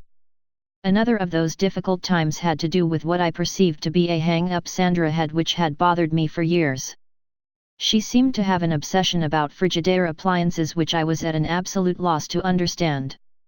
She would not even consider buying another brand of appliance. Even when we were just starting out and on a very tight budget, she insisted that we drive the 50 miles to the big city where Frigidaire appliances were sold, simply because no dealer in our small university town carried them at that time. This was a matter of considerable agitation to me. Fortunately, the situation came up only when we purchased an appliance. But when it did come up, it was like a stimulus that triggered off a hot-button response. This single issue seemed to be symbolic of all irrational thinking, and it generated a whole range of negative feelings within me. I usually resorted to my dysfunctional private behavior. I suppose I figured that the only way I could deal with it was not to deal with it, otherwise, I felt I would lose control and say things I shouldn't say. There were times when I did slip and say something negative, and I had to go back and apologize. What bothered me the most was not that she liked Frigidaire, but that she persisted in making what I considered utterly illogical and indefensible statements to defend Frigidaire which had no basis in fact whatsoever. If she had only agreed that her response was irrational and purely emotional, I think I could have handled it. But her justification was upsetting. It was sometime in early spring when the Frigidaire issue came up. All our prior communication had prepared us. The ground rules had been deeply established not to probe and to leave it alone if it got to be too painful for either or both. I will never forget the day we talked it through. We didn't end up on the beach that day, we just continued to ride through the canefields, perhaps because we didn't want to look each other in the eye. There had been so much psychic history and so many bad feelings associated with the issue, and it had been submerged for so long. It had never been so critical as to rupture the relationship, but when you're trying to cultivate a beautiful unified relationship, any divisive issue is important. Sandra and I were amazed at what we learned through the interaction. It was truly synergistic. It was as if Sandra were learning, almost for the first time herself, the reason for her so-called hang-up. She started to talk about her father, about how he had worked as a high school history teacher and coach for years, and how, to help make ends meet, he had gone into the appliance business. During an economic downturn, he had experienced serious financial difficulties, and the only thing that enabled him to stay in business during that time was the fact that Frigidaire would finance his inventory. Sandra had an unusually deep and sweet relationship with her father. When he returned home at the end of a very tiring day, he would lie on the couch, and Sandra would rub his feet and sing to him. It was a beautiful time they enjoyed together almost daily for years. He would also open up and talk through his worries and concerns about the business, and he shared with Sandra his deep appreciation for Frigidaire financing his inventory so that he could make it through the difficult times. This communication between father and daughter had taken place in a spontaneous way during very natural time, when the most powerful kind of scripting takes place. During those relaxed times, guards are down and all kinds of images and thoughts are planted deep in the subconscious mind. Perhaps Sandra had forgotten about all of this until the safety of that year of communication, when it could come out also in very natural and spontaneous ways. Sandra gained tremendous insight into herself and into the emotional root of her feelings about Frigidaire. I also gained insight and a whole new level of respect. I came to realize that Sandra wasn't talking about appliances, she was talking about her father, and about loyalty to his needs. I remember both of us becoming tearful on that day, not so much because of the insights, but because of the increased sense of reverence we had for each other. We discovered that even seemingly trivial things often have roots in deep emotional experiences. To deal only with the superficial trivia without seeing the deeper, more tender issues is to trample on the sacred ground of another's heart. There were many rich fruits of those months. Our communication became so powerful that we could almost instantly connect with each other's thoughts. When we left Hawaii, we resolved to continue the practice. During the many years since, we have continued to go regularly on our Honda trail cycle, or in the car if the weather's bad, just to talk. We feel the key to staying in love is to talk, particularly about feelings. We try to communicate with each other several times every day, even when I'm traveling. It's like touching into home base, which accesses all the happiness, security, and values it represents. Thomas Wolfe was wrong. You can go home again if your home is a treasured relationship, a precious companionship. Intergenerational living. As Sandra and I discovered that wonderful year, the ability to use wisely the gap between stimulus and response, to exercise the four unique endowments of our human nature, empowered us from the inside out. We had tried the outside-in approach. We loved each other, and we had attempted to work through our differences by controlling our attitudes and our behaviors, by practicing useful techniques of human interaction. But our band-aids and aspirin only lasted so long. Until we worked and communicated on the level of our essential paradigms, the chronic underlying problems were still there. When we began to work from the inside out, we were able to build a relationship of trust and openness and to resolve dysfunctional differences in a deep and lasting way that never could have come by working from the outside in. The delicious fruits: a rich win-win relationship, a deep understanding of each other, and a marvelous synergy grew out of the roots we nurtured as we examined our programs, rescripted ourselves, and managed our lives so that we could create time for the important quadrant 2 activity of communicating deeply with each other. And there were other fruits. We were able to see on a much deeper level that, just as powerfully as our own lives had been affected by our parents, the lives of our children were being influenced and shaped by us, often in ways we didn't even begin to realize. Understanding the power of scripting in our own lives, we felt a renewed desire to do everything we could to make certain that what we passed on to future generations, by both precept and example, was based on correct principles. I have drawn particular attention in this book to those scripts we have been given which we proactively want to change. But as we examine our scripting carefully, many of us will also begin to see beautiful scripts, positive scripts that have been passed down to us which we have blindly taken for granted. Real self-awareness helps us to appreciate those scripts and to appreciate those who have gone before us and nurtured us in principle-based living, mirroring back to us not only what we are, but what we can become. There is transcendent power in a strong intergenerational family. An effectively interdependent family of children, parents, grandparents, aunts, uncles, and cousins can be a powerful force in helping people have a sense of who they are and where they came from and what they stand for. It's great for children to be able to identify themselves with the tribe, to feel that many people know them and care about them, even though they're spread all over the country. And that can be a tremendous benefit as you nurture your family. If one of your children is having difficulty and doesn't really relate with you at a particular time in his life, maybe he can relate to your brother or sister who can become a surrogate father or mother, a mentor, or a hero for a period of time. Grandparents who show a great interest in their grandchildren are among the most precious people on this earth. What a marvelous positive social mirror they can be. My mother is like that. Even now, in her late 80s, she takes a deep personal interest in every one of her descendants. She writes us love letters. I was reading one the other day on a plane with tears streaming down my cheeks. I could call her up tonight and I know she'd say, "Stephen, I want you to know how much I love you and how wonderful I think you are." She's constantly reaffirming. A strong intergenerational family is potentially one of the most fruitful, rewarding, and satisfying interdependent relationships. And many people feel the importance of that relationship. Look at the fascination we all had with roots some years ago. Each of us has roots and the ability to trace those roots, to identify our ancestors. The highest and most powerful motivation in doing that is not for ourselves only, but for our posterity, for the posterity of all mankind. As someone once observed, there are only two lasting bequests we can give our children. One is roots, the other wings. Becoming a transition person. Among other things, I believe that giving wings to our children and to others means empowering them with the freedom to rise above negative scripting that had been passed down to us. I believe it means becoming what my friend and associate, Dr. Terry Warner, calls a transition person.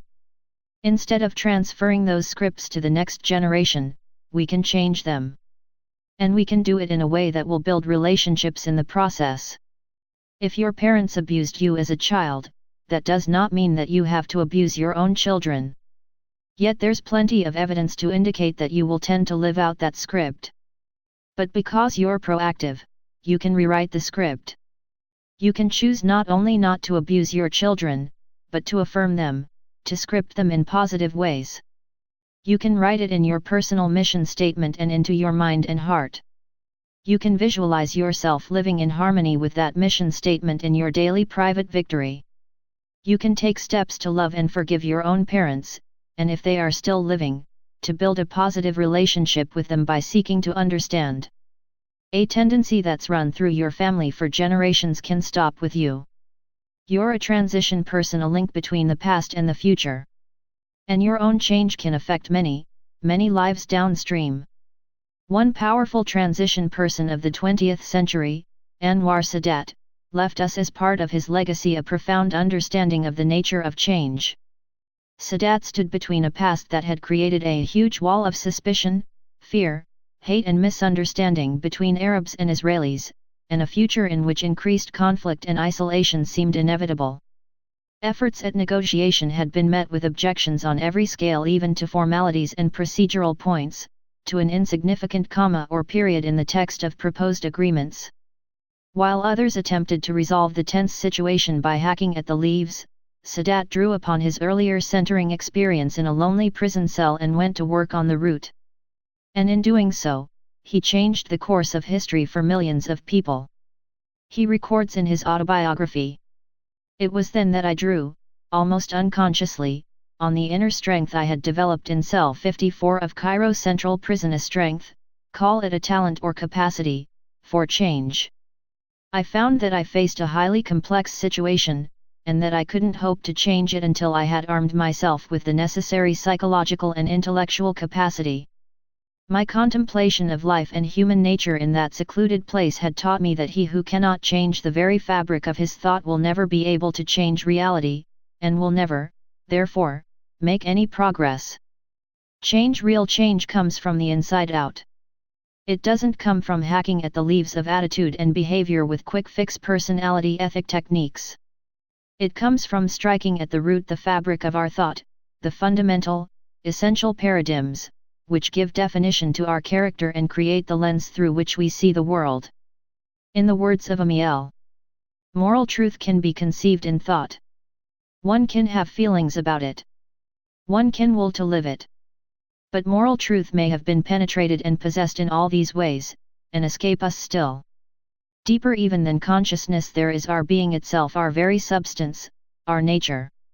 Only those truths which have entered into this last region, which have become ourselves, become spontaneous and involuntary as well as voluntary, unconscious as well as conscious, are really our life, that is to say, something more than property.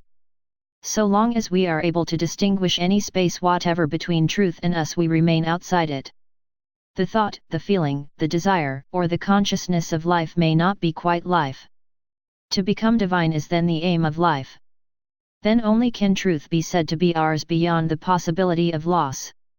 It is no longer outside us, nor in a sense even in us, but we are it, and it is we. Achieving unity, oneness with ourselves, with our loved ones, with our friends and working associates, is the highest and best and most delicious fruit of the 7 habits.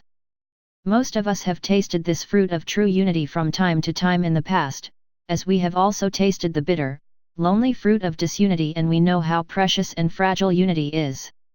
Obviously, building character of total integrity and living the life of love and service that creates such unity isn't easy. It isn't quick fix. But it's possible. It begins with the desire to center our lives on correct principles, to break out of the paradigms created by other centers and the comfort zones of unworthy habits. Sometimes we make mistakes, we feel awkward. But if we start with the daily private victory and work from the inside out, the results will surely come. As we plant the seed and patiently weed and nourish it, we begin to feel the excitement of real growth and eventually taste the incomparably delicious fruits of a congruent, effective life. Again, I quote Emerson, that which we persist in doing becomes easier, not that the nature of the task has changed, but our ability to do has increased. By centering our lives on correct principles and creating a balanced focus between doing and increasing our ability to do, we become empowered in the task of creating effective, useful, and peaceful lives, for ourselves, and for our posterity. A personal note. As I conclude this book, I would like to share my own personal conviction concerning what I believe to be the source of correct principles. I believe that correct principles are natural laws, and that God, the Creator and Father of us all, is the source of them, and also the source of our conscience. I believe that to the degree people live by this inspired conscience, they will grow to fulfill their natures. To the degree that they do not, they will not rise above the animal plane. I believe that there are parts to human nature that cannot be reached by either legislation or education, but require the power of God to deal with. I believe that as human beings, we cannot perfect ourselves. To the degree to which we align ourselves with correct principles, divine endowments will be released within our nature in enabling us to fulfill the measure of our creation. In the words of Teilhard de Chardin, we are not human beings having a spiritual experience. We are spiritual beings having a human experience. I personally struggle with much of what I have shared in this book. But the struggle is worthwhile and fulfilling. It gives meaning to my life and enables me to love, to serve, and to try again. Again, T.S. Eliot expresses so beautifully my own personal discovery and conviction: we must not cease from exploration. And the end of all our exploring will be to arrive where we began and to know the place for the first time. Appendix. Possible perceptions flowing out of various center. These are alternative ways you may tend to perceive other areas of your life. If your center is spouse. Spouse, the main source of need satisfaction. Family, good in its place. Less important. A common project. Money, necessary to properly take care of spouse. Work, necessary to earn money to care for spouse. Possessions, means to bless, impress, or manipulate. If your center is family. Spouse, part of the family. Family, the highest priority. Money, family economic support. Work, a means to an end. Possessions, family comfort and opportunities. If your center is money. Spouse, asset or liability in acquiring money. Family, economic drain. Money, source of security and fulfillment. Work, necessary to the acquisition of money. Possessions, evidence of economic success. If your center is work. Spouse, help or hindrance in work. Family, help or interruption to work. People to instruct in work ethic. Money, of secondary importance. Evidence of hard work. Work, main source of fulfillment and satisfaction. Highest ethic. Possessions, tools to increase work effectiveness. Fruits, badge of work. If your center is possessions. Spouse, main possession. Assistant in acquiring possessions. Family, possession to use, exploit, dominate, smother, control. Showcase. Money, key to increasing possessions. Another possession to control. Work, opportunity to possess status, authority, recognition. Possessions, status symbols. If your center is pleasure. Spouse, companion in fun and pleasure or obstacle to it. Family, vehicle or interference. Money, means to increase opportunities for pleasure. Work, means to an end. Fun work okay. Possessions, objects of fun. Means to more fun. If your center is a friend or friends. Spouse, possible friend or possible competitor. Social status symbol. Family, friends or obstacle to developing friendships. Money, source of economic and social good. Work, social opportunity. Possessions, means of buying friendship. Means of entertaining or providing social pleasure. These are alternative ways you may tend to perceive other areas of your life. If your center is spouse. Pleasure, mutual, unifying activity or unimportant. Friends, spouse's best or only friend. Only friends are our friends. Enemies, spouse is my defender, or common enemy provides source of marriage definition. Church, activity to enjoy together. Subordinate to relationship. Self, self-worth is spouse-based. Highly vulnerable to spouse attitudes and behaviors. Principles, ideas which create and maintain relationship with spouse. If your center is family. Pleasure, family activities or relatively unimportant. Friends, friends of the family, or competition. Threat to strong family life. Enemies, defined by family. Source of family strength and unity. Possible threat to family strength. Church, source of help. Self, vital part of but subordinate to family. Subordinate to family. Principles, rules which keep family unified and strong. If your center is money. Pleasure, economic drain or evidence of economic stress. Friends, chosen because of economic status or influence. Enemies, economic competitors. Threat to economic security. Church, tax write-off. Hand in your pocket. Self, self-worth is determined by net worth. Principles, ways that work in making and managing money. If your center is work. Pleasure, waste of time. Interferes with work. Friends, developed from work setting or shared interest. Basically unnecessary. Enemies, obstacles to work productivity. Church, important to corporate image. Imposition on your time. Opportunity to network in profession. Self, defined by job role. Principles, ideas that make you successful in your work. Need to adapt to work conditions. If your center is possessions. Pleasure, buying, shopping, joining clubs. Friends, personal objects. Usable. Enemies, takers, thieves. Others with more possessions or recognition.